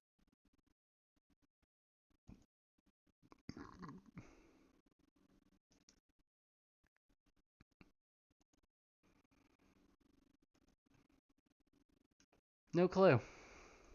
I'll just do that.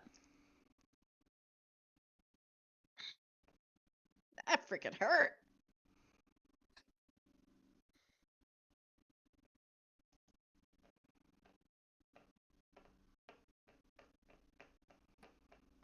I don't know. Over here, I'm having a good time.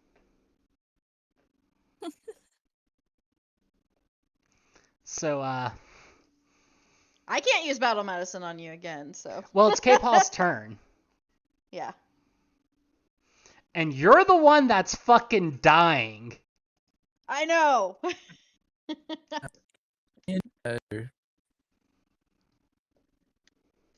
They might be a robot again. Pathfinder 2E.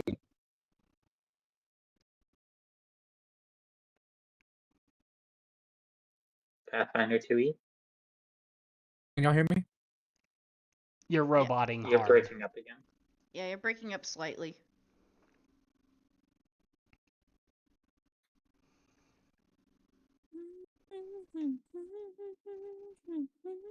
Y'all hear me?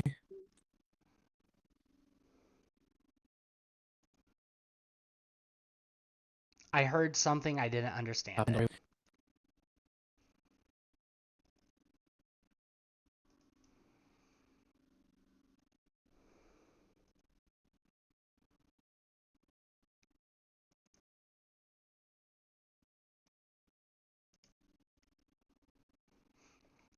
Please excuse us while we experience some technical difficulties, chat.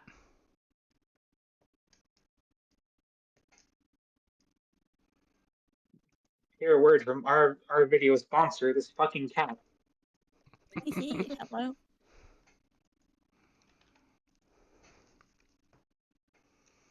Da da They da just da asked da if da standing da trigger a da. reaction in Most of the the time, no, because. So. There probably can be some reactions that technically could go off of standing, but zombies do not have those. So, like, attack of opportunity is, like, a very specialized thing. Also, you are currently grabbed again. You cannot stand up because you are immobilized.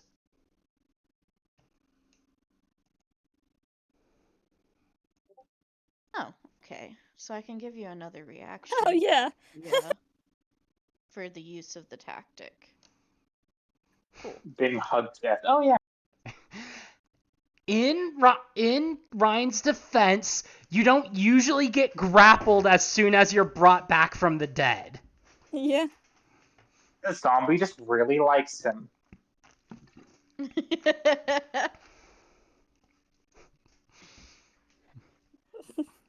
the zombie's favorite chew toy. Okay, I actually do not have a attack of opportunity. Okay, I guess that kind of makes sense. They all do. Yes, they do. So are you gonna try to break free? And if you want to try to break free, I recommend doing it. I will say this: the zombie pulled you up from prone in the same attack that grabbed you and yanked you out of prone. You're no longer prone. So if you break out, you will be standing up when you break out.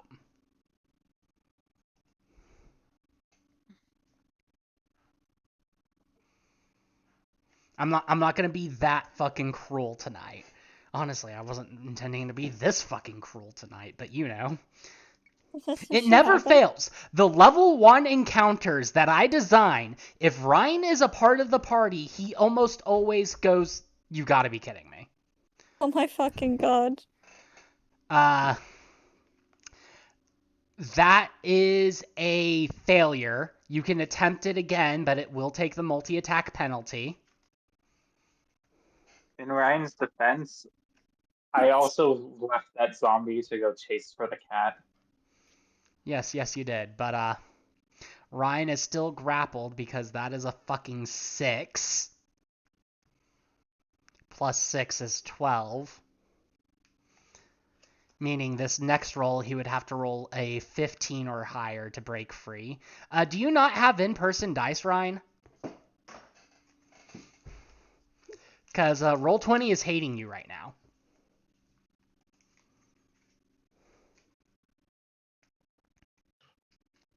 Oh, and for future reference,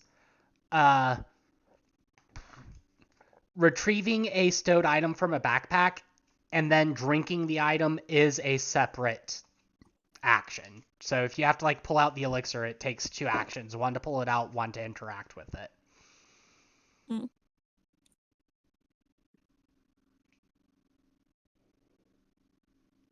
Okay, so flat check for the pulling it out and then. Okay, so you were able to pull out the elixir. Wait, is that what he's doing? Yeah, they're trying to heal. Hey! Beats it. And then you.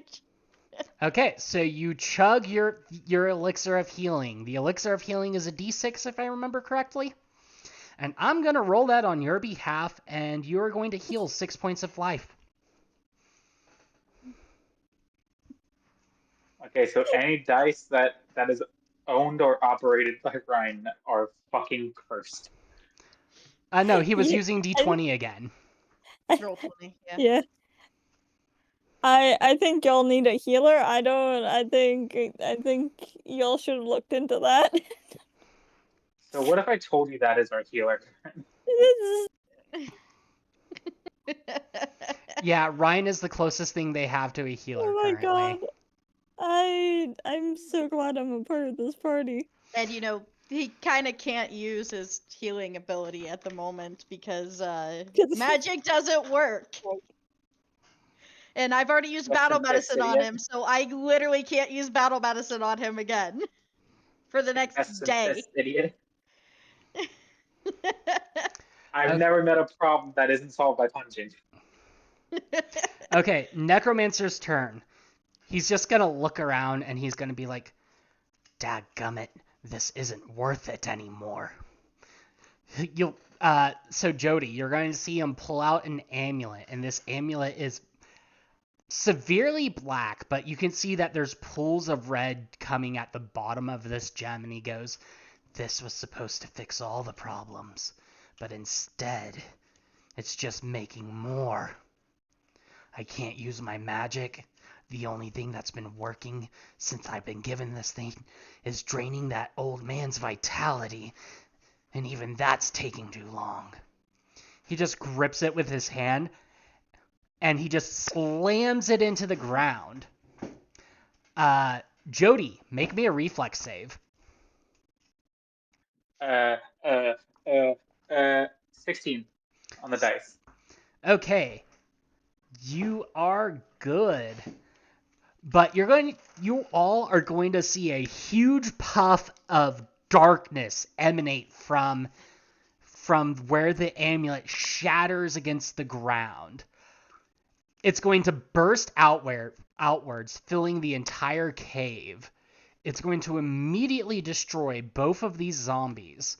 and you are all blinded for a round. And when your vision returns, there is no longer a bubble blocking the cat.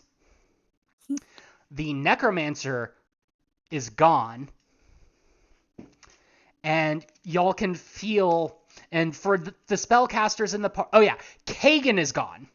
Kagan and Cypher are both gone now, and and for K-Paw and Fletcher, you can feel the magic returning to you.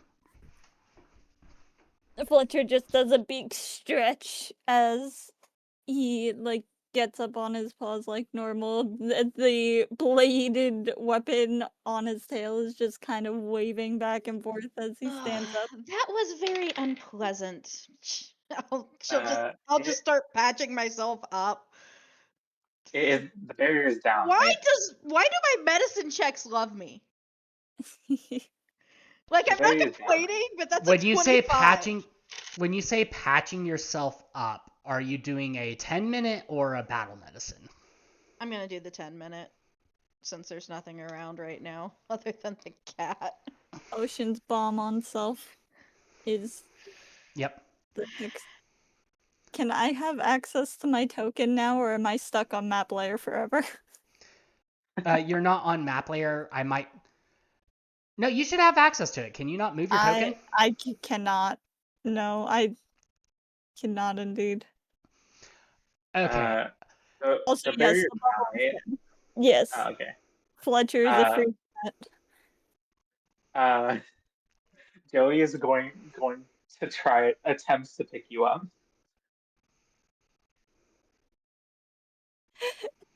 How do you do this? Like, do you just immediately try to scoop me up, or do you get down on your knees and try to pick me up that way? How are you doing this? Knees. Yes, Like, I'll let you do it. I hop onto your shoulders. I will kill the world free. Is your blade still being held by your tail, or is your double-bladed sword just now on the ground? No, it's in my tail. I'm carefully moving my tail as to not hit Jody.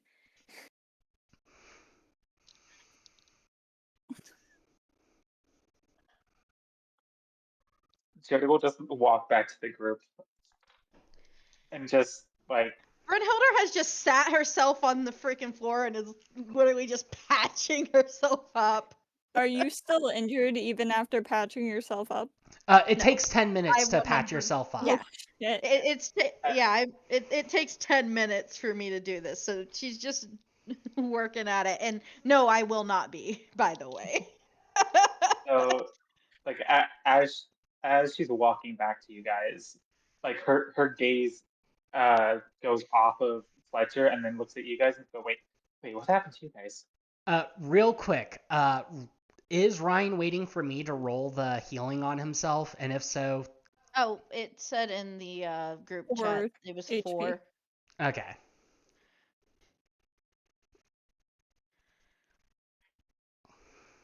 And then he starts burning the zombie remains with zeal. The The ones that were actually went down. There are no zombie remains. It's nothing but ash. Ah. Yeah, no, when an undead body is destroyed, it is destroyed. It becomes ash. But what happened to you guys? Apparently, those zombies hit pretty hard when they hit. Fletcher's just gonna casually jump off Jody's shoulders, land on the ground, still with the sword in the tail, and just walk up to Brian and casually climb over your injuries and start kneading at your stomach. And I'm going to cast heal. Well, actually, whatchamacallit's also hurt, right? Yeah, you might as well just do the 3 action. Yeah, might as well. So everybody gets 8, if I remember correctly. It burns Yeah. the ground where they were. Yep. That works. Yeah, you could use Twitch chat. It's a magic cat? Oh my god. I call dibs. So, fun fact, Inca. Mm. when casting the 3-action version, it I requires... didn't have to get down. I realized that after I looked at it. Not just that, but it does require verbal components when casting it. So does you it? have to talk. Are you going to cast the spell in common or draconic? I'm sorry. Fucking what? So in Draconic, it's just biscuits. As I Okay, made so it's on Rain's character. So, Brynhilder, you speak Draconic. You just hear the cat say, biscuits, and then a spell is released. You just feel a burst of healing energy pass over you. Did that cat just speak Draconic? That was draconic? I casually get up after I'm done healing and doing the spell, and then I look back up at Jody, and in common, I go, kneel. She just kind of stops doing the raps on her as her wounds heal up. It's like,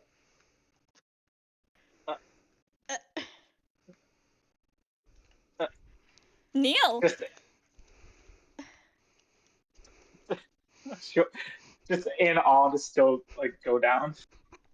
Then back onto your shoulders I go.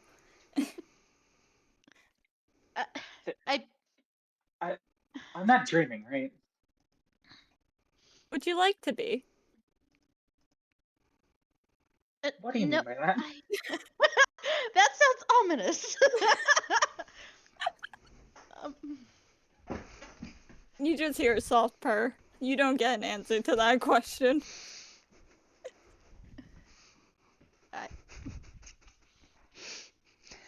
God, I wish Cole was here for this.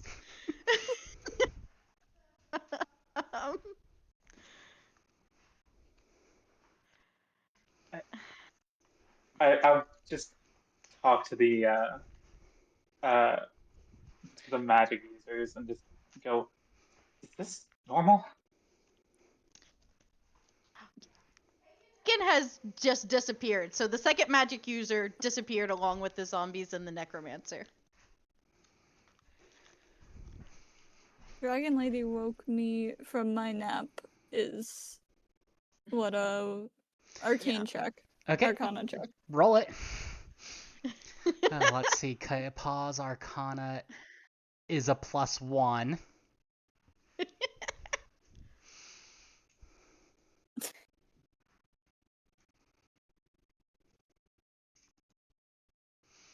Oh no. Oh no. Oh god. I just realized y'all got the perception, but y'all lost your Arcana check. I mean, mine's technically +4. I will say this. On the ground where Kagan was, you see the amulet of the Ram.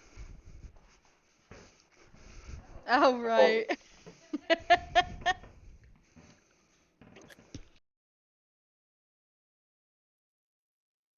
You know what? Sure, why not? What if we just give it to Fletcher? I don't even remember what it does off the top of my head. A +1 to recall knowledge checks.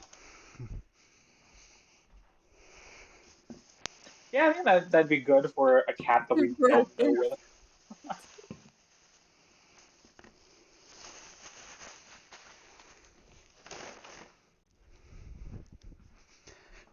But I just... Hold up. So what was the Arcana check? 13 total. 13 total. And what are you trying to recall? If a cat talking in Draconic is normal. And then common. And then common.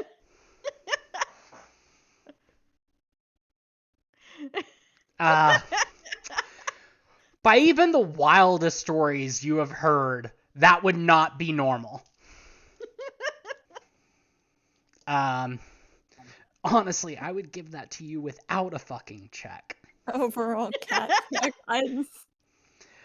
Yeah, no. So overall, talking cat, not normal. I will give you the benefit of the doubt and say, K-Paw, that this is more of an occultism check than a arcana check.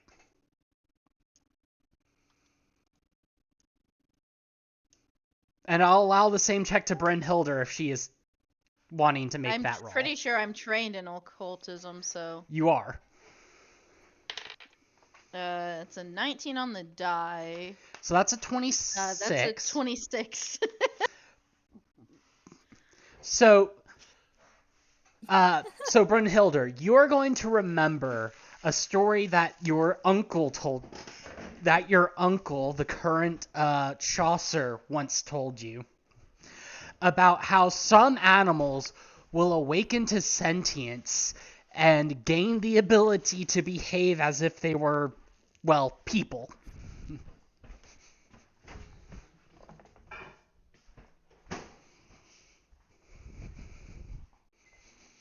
K-Paw, with that 14. Yep, totally not normal. I don't know what you guys are talking about. I'm completely normal. And then more purring ensues. So, I wouldn't say you're horribly common, but not unheard of. And yes, Jody, we can keep it. Her? Him. Him. Okay, we can keep him. What of you to assume I was How gonna closely let do you inspect the cat, Alone, yeah? Brynhilder? After my wounds are completely healed, probably pretty closely. You'll notice the heterochromia of the cat and realize you recognize this cat from a painting in Chaucer's office. You recognize the cat sitting with the man you now know to be the immortal king in a portrait.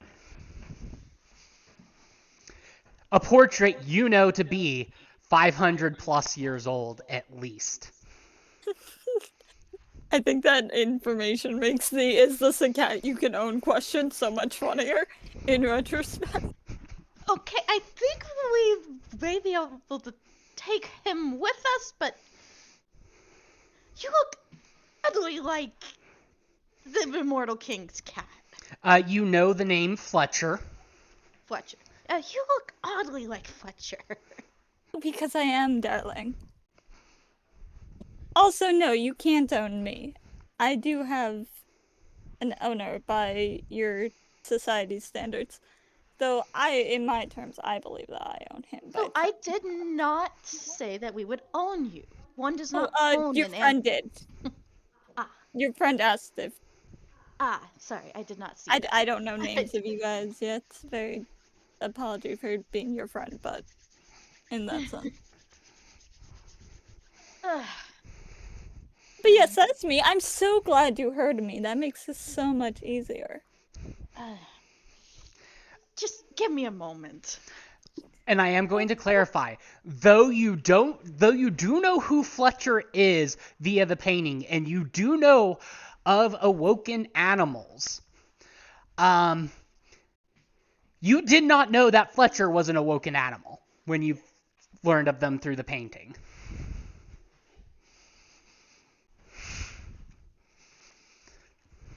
So, cat, at least 500 years old. That makes it slightly worse that that is the oldest by a long margin. I love my very old cat. And just a reminder, as of right now, Brynhilder has not shared that the 500 plus years old with the party.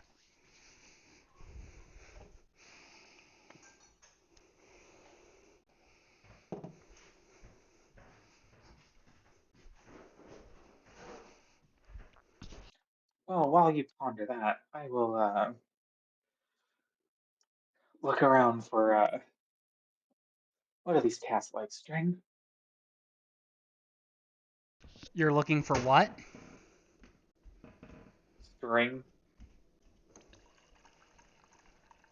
I still can't hear you. String. like a toy, like something to play with. It seems to be the point. The closest in thing you'd have to string in your backpack would be rope. Or the chain to the Ram's necklace. to answer this, so why were you in a bubble? Fletcher just kind of goes, I don't know. I fell asleep. I woke up in a bubble.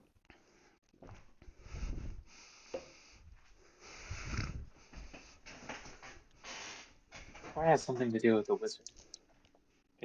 It seems he tried to use the amulet for some purpose to knock out our magic or Now the to organize necromancer did mention the amulet was sucking the vitality out of the alchemist. When he broke it, do you suppose that broke the curse as well? By the way, Jody, since you're the only character who went that far up, you did in fact notice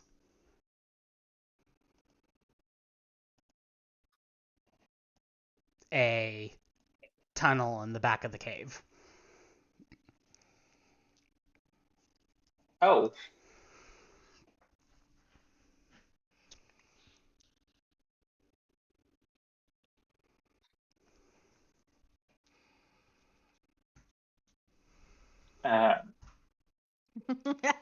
Well, while we're here, and we have a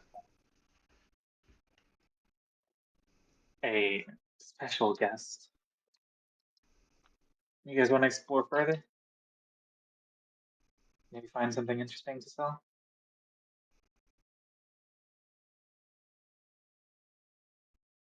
Yes, and I think we should probably also just make sure there's nothing else that could be connected to the alchemist's predicament. And who knows, maybe Keegan's down there too. Maybe we can punch the wizard again. That was very entertaining.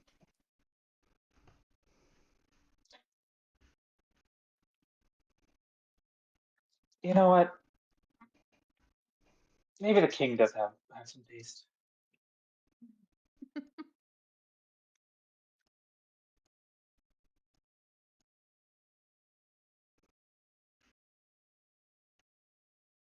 So, Dragon Lady first. Yep. You all should be able to control your own tokens now. Haha, yes, I'm just on Jody's shoulder the whole time. Yeah, honestly, what you can do is you can give Inca control of my character because I cannot control it right now. So. Yep. And so there's actually a way you can bind the two together technically, but for now all you have to do is when you go to highlight the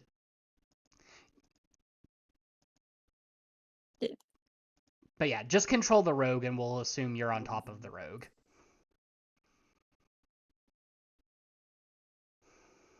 Wee.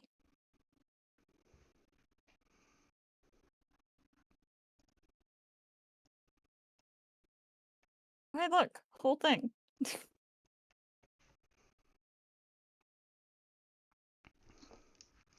So inside, for those of you who can't see the Roll20 very well or whatever, as you go through the tunnel, you take an immediate left turn and you find a singular torch, a chest, a desk which is not on the map for some reason, a bed, and a nightstand.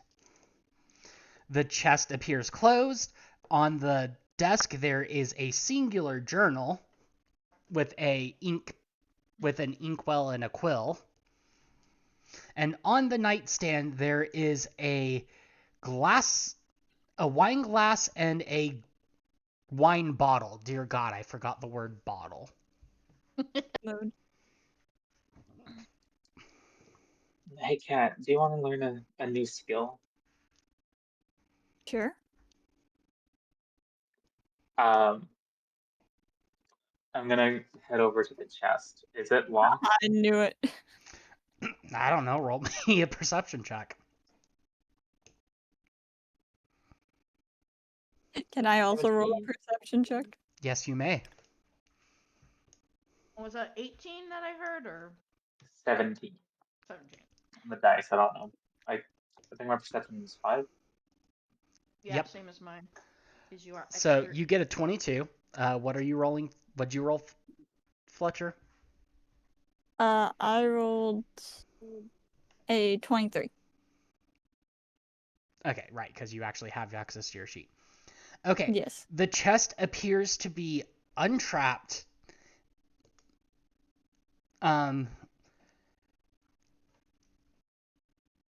Yeah, you cannot see any physical traps on the chest. Is it locked? It does not appear to be locked. Damn.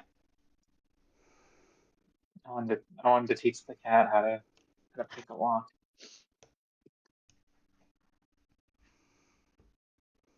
I mean, you I- could I- just be a little snarky and just quote unquote pick the lock.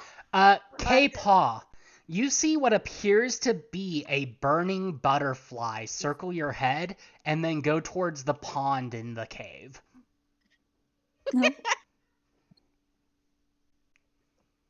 Maybe next time. And you said And that then just there's open a the chest. bottle of wine and stuff over here. Yeah, on the nightstand next to the bed. I am going to examine the wine, I suppose. Okay, let's see. The bottle specifically. The bottle looks rather plain. There's no label. And the wine itself, the glass bottle appears to be a dark green. You can't really tell the color of the liquid in the bottle. K-Paul, the butterfly dives immediately into the pond.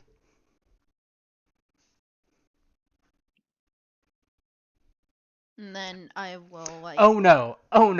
Am I to take you moving your token to mean you follow the butterfly into the pond? Yeah. That was exactly what I was assuming was gonna happen. Just hear a splash in the other room. Like, what was that? Okay, so the rest of the party hears a splash. K-Paul. Oh lord. I didn't think anyone would actually jump in. You should have. I mean. K-Paw, you are immediately yanked 30 feet deeper into the water as shadowy hands grab you and pull you to the bottom. Are you surprised that the kineticist was like, ooh, water? Moves the water aside to see the butterfly. No, K-Paw, you are currently grappled again. They can't keep their hands off you. I mean, I guess he can probably still technically move the water. Hold up. We're going to roll initiative here in a minute. Oh my fucking god. You're underwater. You are 30 feet deep in water right now. I probably would The only not. thing we hear is splashing. Okay, so, real quick, everyone roll initiative again, I guess. Oh boy. 12 on the die. Okay, It's a hold on. total of 9 for me. So, Bryn gets a 9. K-Paw gets a 9. K-Gin gets deleted. You said a 12 on your die? Yeah, so it's what, 17? 17, so yours is the exact same. Fletcher? 26. Perfect. With that 26, we're going to say that you heard a huge splash and then just a vunk noise as if something just fell deep into water. So I'm gonna casually hop off. Hold I up. did need to move Jody there. No, you are still on Jody because we are in turn order for this now. Well, I'm hopping off and putting myself here just so that I'm not on top of Jody. Like, just Okay. when I move things.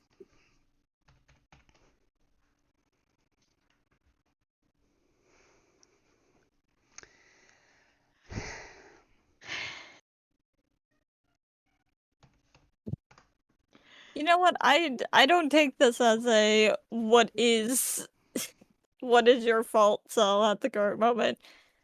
It seems your friend has thrown themselves into a fight this time. Yeah. So, K-Paw, you are underwater. We'll handle the breath holding once we get to your turn, or if you have a way to, move the water to make yourself an air pocket or something. I don't know. We'll figure it out once we get to your turn. But here's what you see. The rock and the little rock bridge only go down about 20 feet.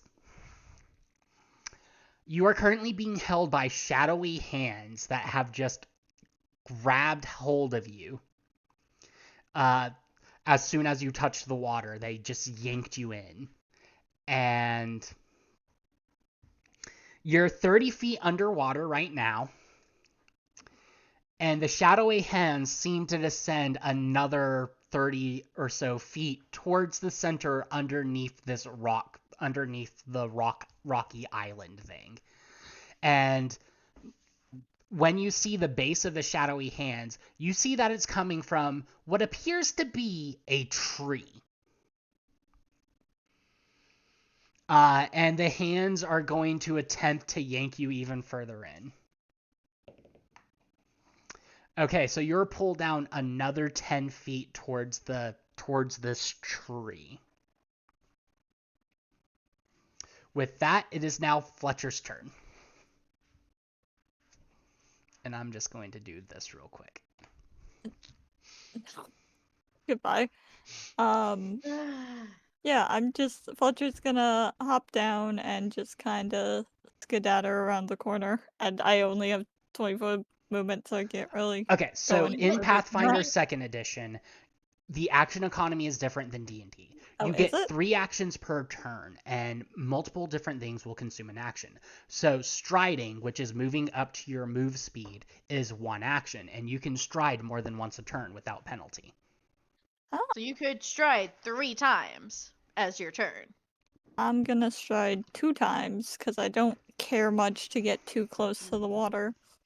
So you see ripples in the water right here where K-Paw went under. And all you see are ripples. Mm-hmm.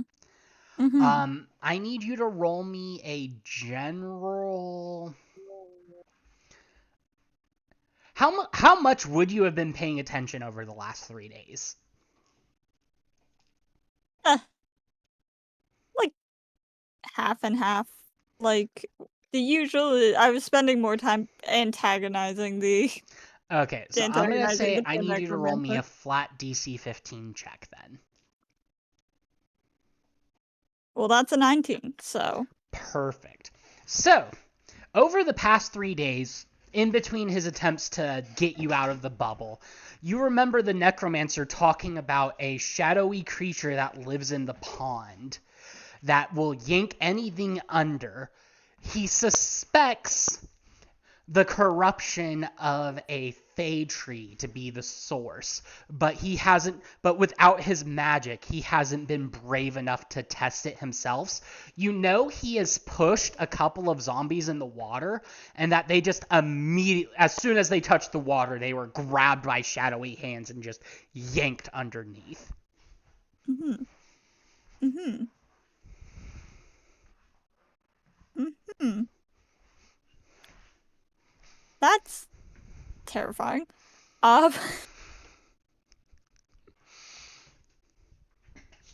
Yeah, I'm.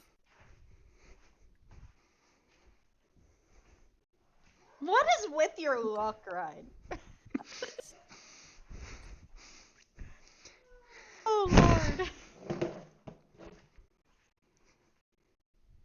It's me not knowing what I can and cannot do. Look, Hold it's on. Hot Man. So if you click on the Actions tab in... Yeah, that's what I'm reading.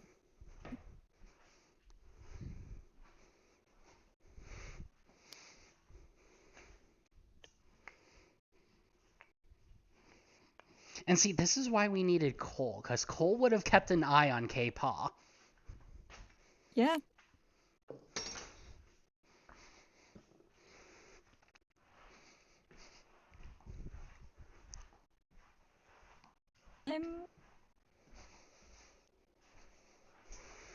I'm just gonna kind of call back to the group and go, I think your friend's dead if he doesn't know how to swim. Like, fast.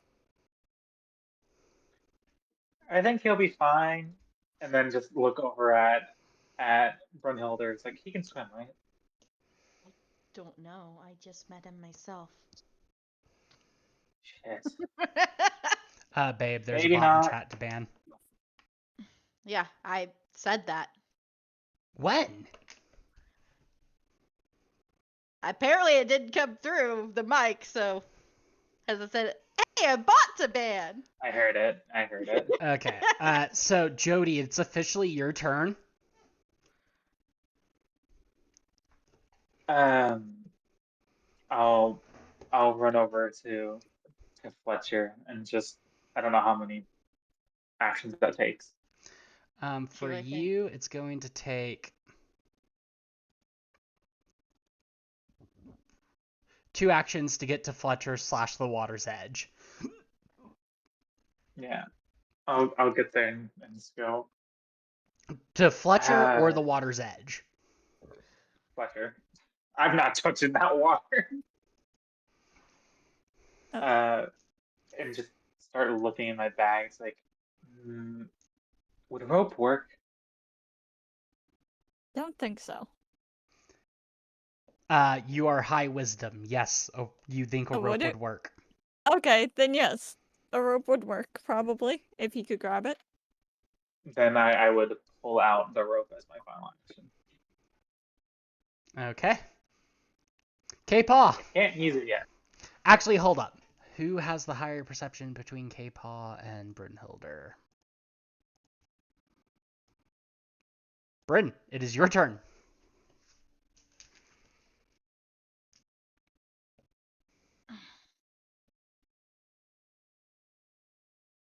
So,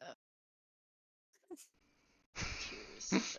I will never be upset if a character's choices bring about their doom. That's so fair. How much was that? That was 35. So I can get to there. You do know if you right-click while you're doing the measurement, Yeah, it will.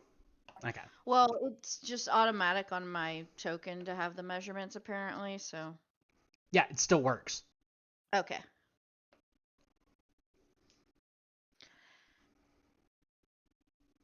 I'm guessing he's down there. Yeah.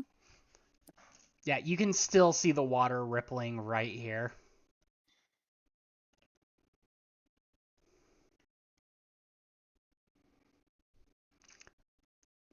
So you use 2 movement. Is that where you're going to stop, or? It's if I only use 2 movement, that's as far as I can go. Okay.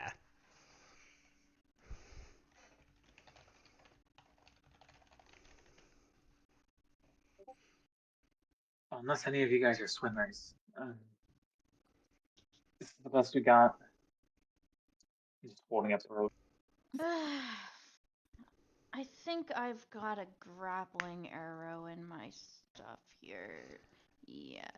So, K-Paw, good news. Constitution is your best stat, and that's going to be your most important stat currently, unless your aura allows you to... Let's see, you have channel elements.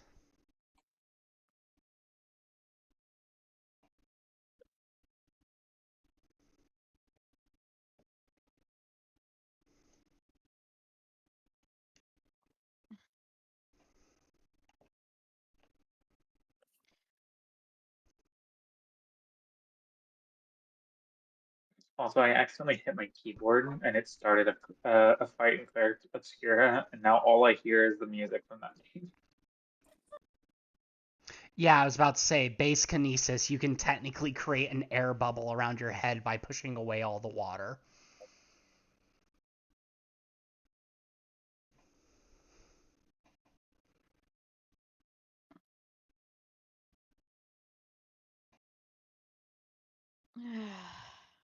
And I guess I'll get my bow out in the meantime. Because I think that's an action to, like, draw it, basically. Yes. Yeah. And that's all I can do. Okay, so K-Paw, it is your turn. You are currently grappled by this, by these shadowing hands. So base kinesis will let you, quote unquote, breathe underwater because it basically just imagine the SpongeBob bubble around your head.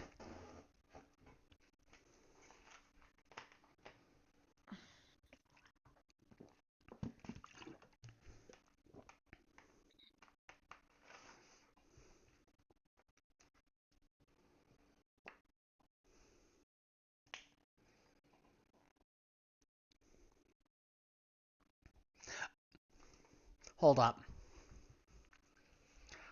I am about to point something out that might make part of the party cry. Huh? K-Paw is the second smartest person in the party right now.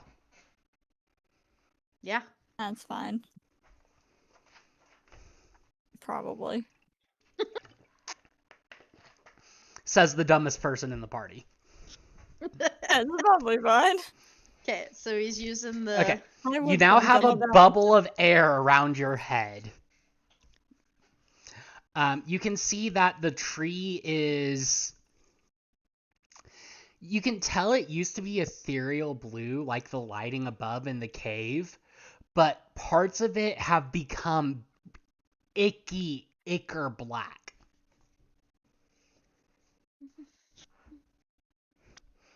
You now have a bubble of air around your head, so you can breathe for now. What are you doing with your last action? Probably trying to escape the grass. We didn't put down the rope yet. Yeah, we haven't had a chance to put it down yet. You're also still grappled, so... Yeah. Yeah. You'd probably want to try to rest out of the grapple.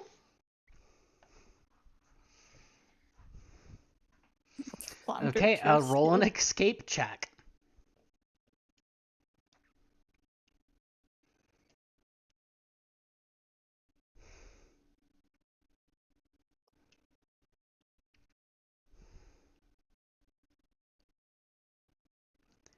That is not high enough to escape.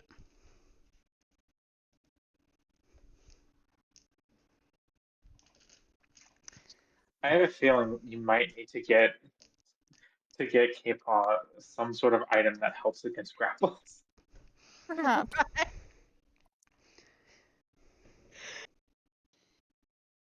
Just a hunch. Just maybe. It's the antlions all So, over again. Oh no. What the fuck is that story? Never mind. I don't want to know. I don't want to know. My D&D Staying on 5e game track. that we're in. Staying on track. Yep. K-Paw, you're dragged into the tree. And I do literally mean into the tree. You find yourself in a field, in the glade of a forest. All the trees around this glade are the same as the tree you saw before. The tops of it and parts of the leaves are ethereal blue, but most of it is this strange ichor black.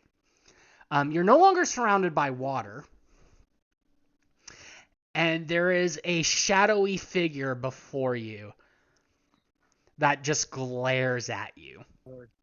The rest of the party, you see a flash of darkness beneath the otherwise lit up water. Mm. Okay, Paul. You also see several piles of ash that resemble the piles of ash that the zombies from before were. This wasn't Jody will supposed just to look at the happen party. yet. This wasn't supposed to happen Jody, yet, you all. Jody will just look at the party and just go, "Is he dead? Does that mean he's dead?" Perhaps.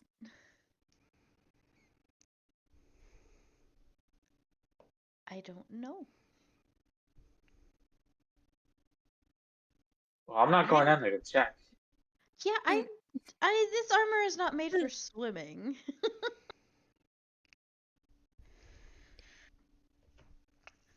Question: if a spell says the range is 120 feet and says targets one creature, but does not mention that you need to see them, You need to that see means them. that you would have to see them anyway. Okay, never mind. What spell are you looking at? Message, because I was gonna ask if message would work or if it is a teleport to a different plane, but if I can't see, then So Fletcher, it is in fact your turn. yeah, that's what I'm trying to figure out. I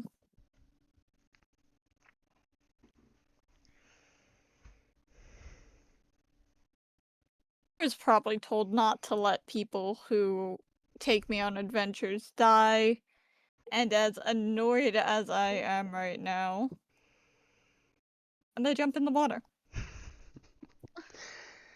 Damn it! This game is being No, we're not derailed letting the in cat die. Well, then you're jumping in the water!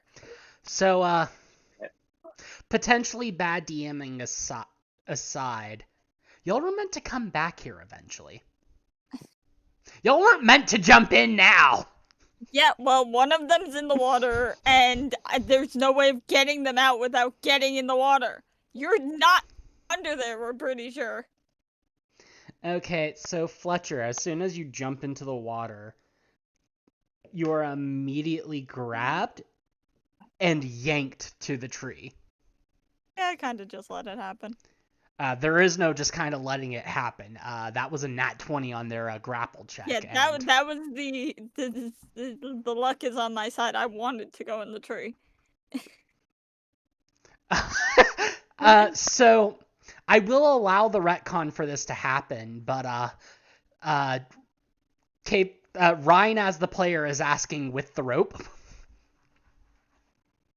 Did you like grab the rope in your mouth or something? Nope. God damn it. And this is supposed to be the wisdom-based character in the party, folks. I am a low intelligence character. Yeah, I'm but a high very low wisdom would intelligence. counteract that in this case. But I am a very low wisdom person who is playing wisdom-based character because you wanted stat. yeah, I realize the flaw in that now, but if we get a new fifth or if Kay can come back, If you are willing to do the retcon, then we can say that Fletcher bit the one end of the rope and then hopped in. Okay, so Fletcher's turn is over. Jody, how long is your rope? Good question, because I just said that I got rope. I don't think it actually said how much rope there is on it. It does not actually. So probably the standard 50 feet that most things have. This is going wonderfully. Yep, 50 feet. So, Jody, at the start of your turn, you see Fletcher grab the rope and immediately jump into the water, and you just see the rope disappearing fast. Roll me a reflex check to grab the other end of the rope. 13 on the die.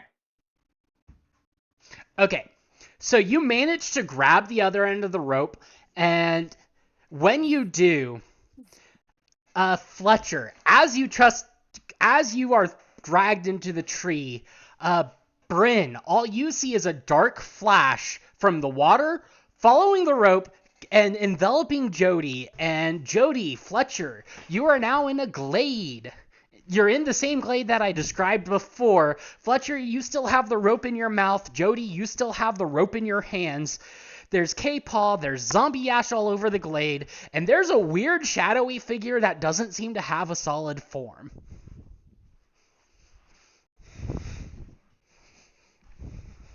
Yeah, this is the Save situation. us. Bryn. Time to dive in, I guess. Uh-oh.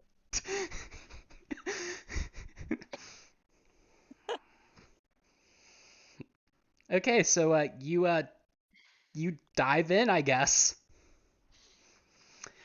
Are you just gonna let the hands take you at this point? Yes.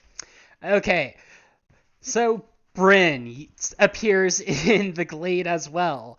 For the perspective of the party, K-Paw, you appear in there, and it almost there is zero time in between K-Paw, you appearing, and everyone else appearing. Also, you hear a loud thud behind you. Oh no. Are we like not grappled during this? You are not grappled anymore, but you hear Well, a loud can I thud behind grapple? you, and if you look behind you, you see Dreki. Can, can I grapple K-Paw like I'm like ready to shake him? Sure, roll a grapple check. So apparently I need to give you direct 13 directions on the to die. not do something like this again.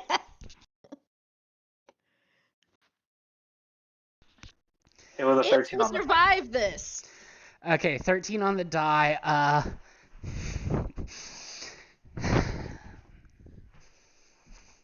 If we survive this, remind me to put him on a leash. Hey guys, what's this?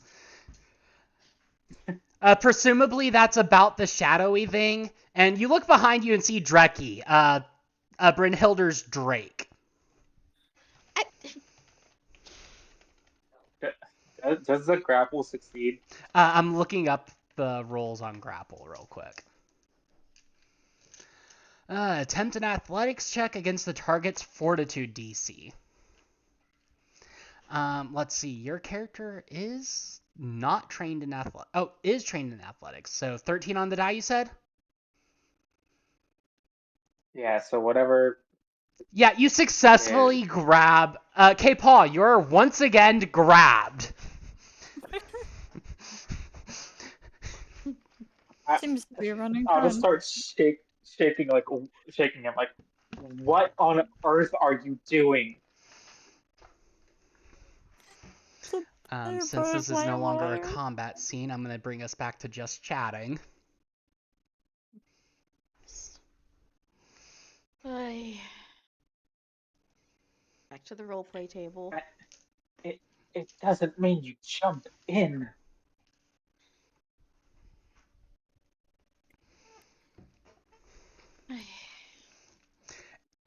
And y'all are now going to hear a voice go, what's going on?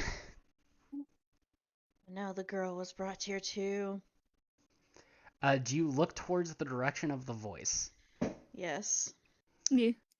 You see, floating right above Dreki, a adorable, tiny, purple dragonette. And around the dragonette's neck is the amulet you saw on Saren earlier. She's just looking around all scared, seemingly unaware that she is now in her dragonette form. Wait, why am I so high? She just looks down and sees Dreki, sees her form, and immediately flies to hide underneath Dreki's legs. And then just kind of pokes a head around the legs to look at the rest of the party. While holding on to K-Paw, and Jody will go, you can't do that either. You can't do that. Can you?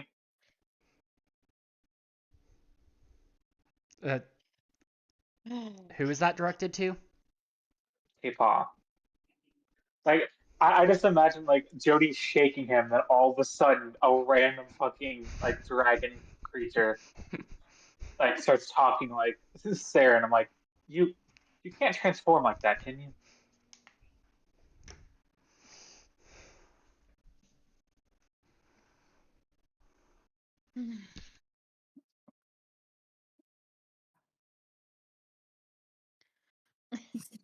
I can make fire.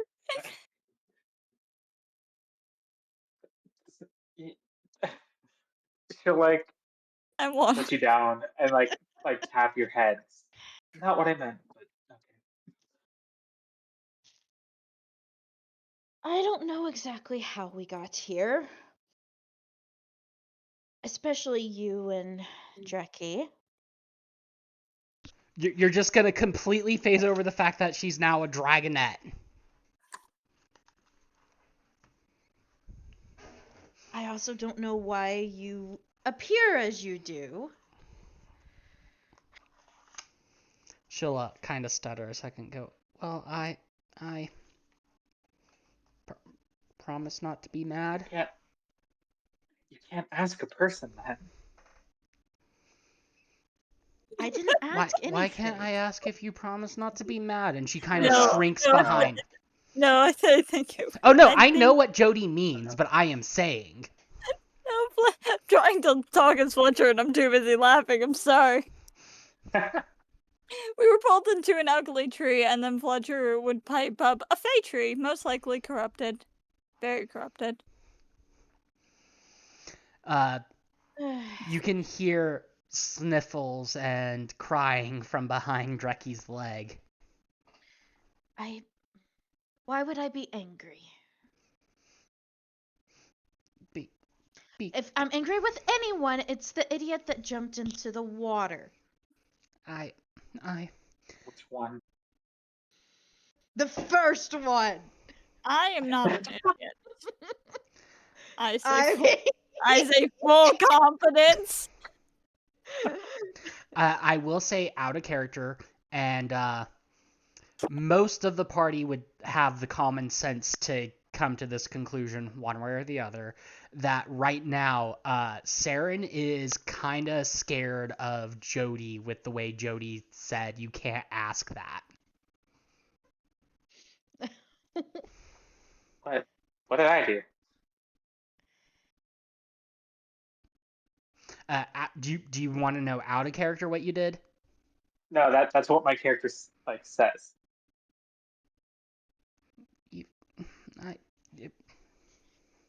You got mad and told me I'm not allowed to ask you to promise to not be mad. No, I was saying that to them. Them? She'll poke her head out. A lot of people, they get mad when they find out I'm a dragonette. Not the master, but he told me it's better to be safe, but there was a loud whoosh, and then Jackie got nervous, and I was here,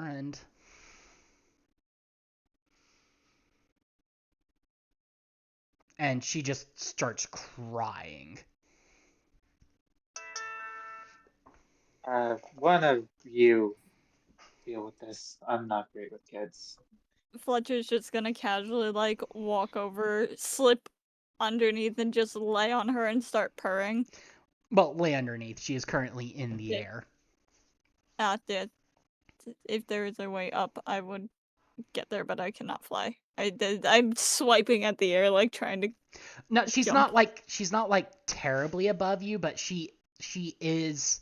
So she's Is it hiding pouncing behind Drecky's leg underneath his body.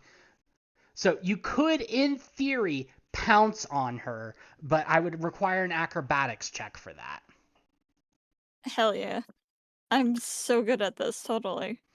I'm a cat. I am totally good at this. This is a 19. On a 19 total? Yeah. Because I want to point out this cat is untrained and has a +1 to acrobatics. How am I more athletic than a cat? Because I'm not. I'm stealthy. I'm stealthy. So you manage to jump onto Sarah, and she lands softly and just kind of looks at you as you start to purr. Yeah, I just gotta curl up on her and start purring.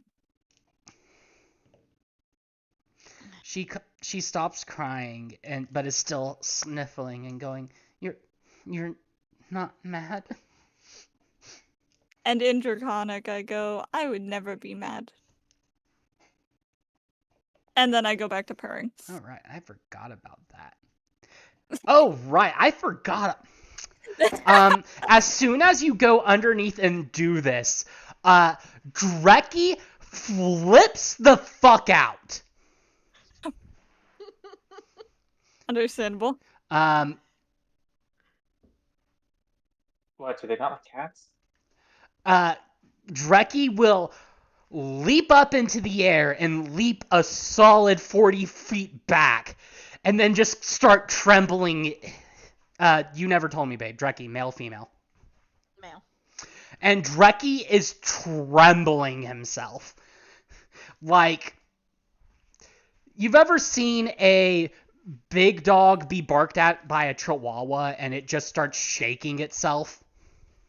Max with tails. Pretty much, yeah. So yeah, this is... Dreki is...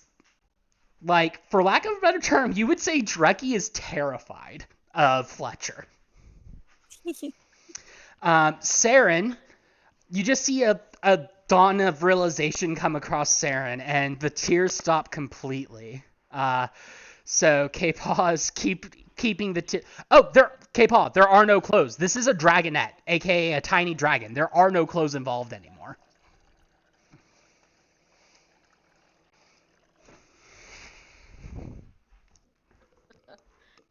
Oh Lord.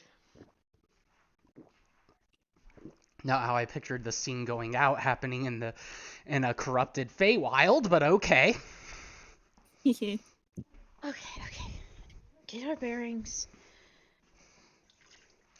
This whole time, the shadowy creature is just staring at you all patiently.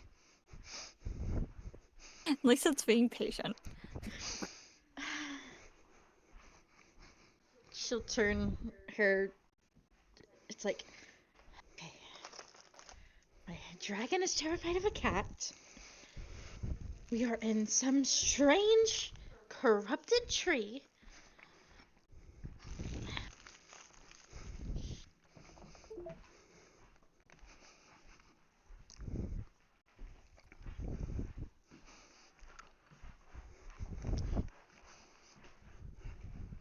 She'll turn to the shadowy figure. You wouldn't happen to know where we are or be nice enough to be able to share some information with us, would you? She's desperate. Everyone, roll a will save. Oh, hey, I'm really good at this. I think you technically get a plus 11 one on the for die. that. Nat Only 20. against the frightened effect, babe. Is it? Double check your ability, but I believe so.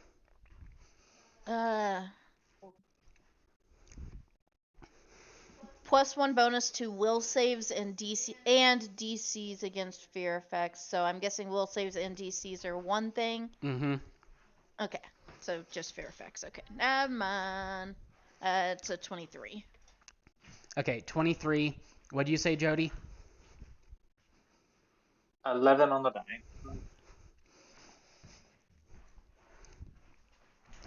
Okay, so Jody, your number is going to be a 16.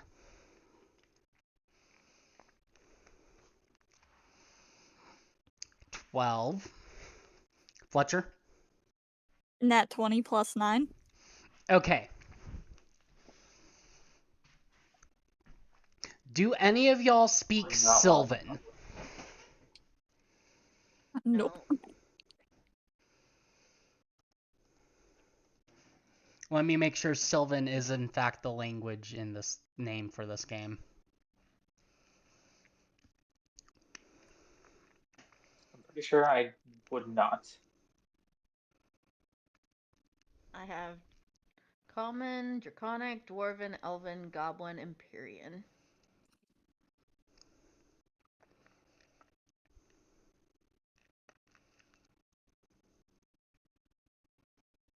There is Fey as a language specifically. Okay, in this case it would be Fey.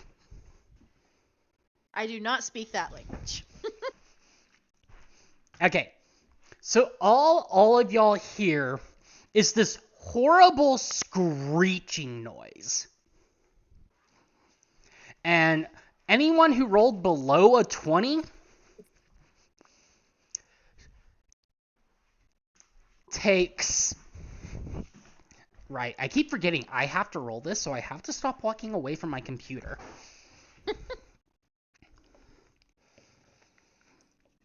Ah, yes, the pacing GM. 6 points of... I gotta see what damage type makes sense here.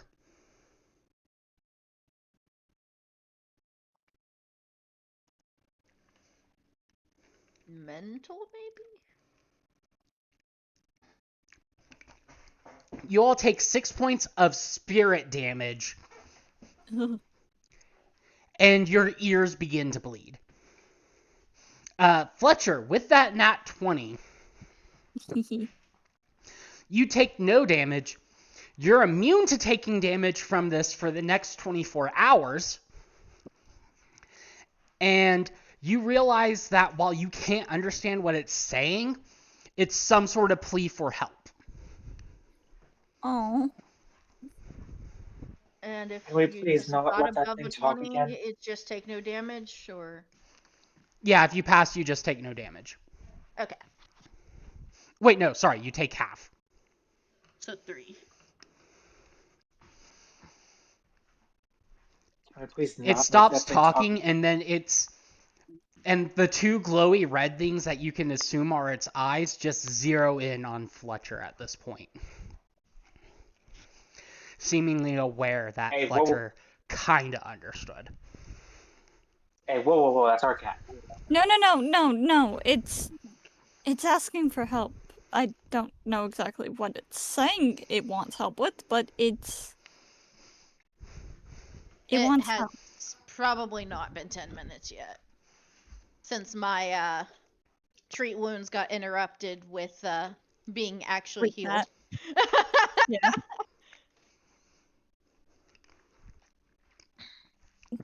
It kind of just That's an interesting pauses way of asking for help. and then points towards a tunnel in the forest wall of the circular grade you are in.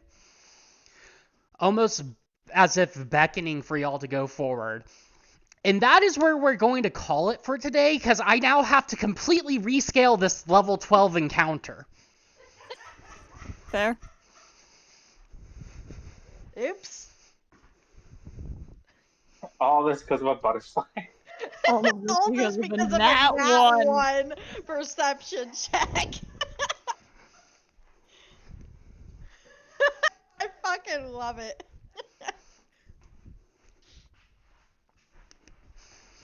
Listen, we might have lost a wizard, but we got a cat. I say we won that interaction. It has not been 10 minutes since you healed. Give me a second. I need to find a raid target. Actually, I have Same. my raid target. I'm just going to raid Kroy. Fair. I guess I'll do the same then. Oh, Lord. God damn it.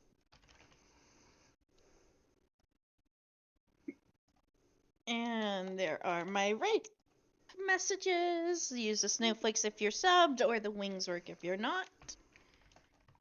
And we will be ending.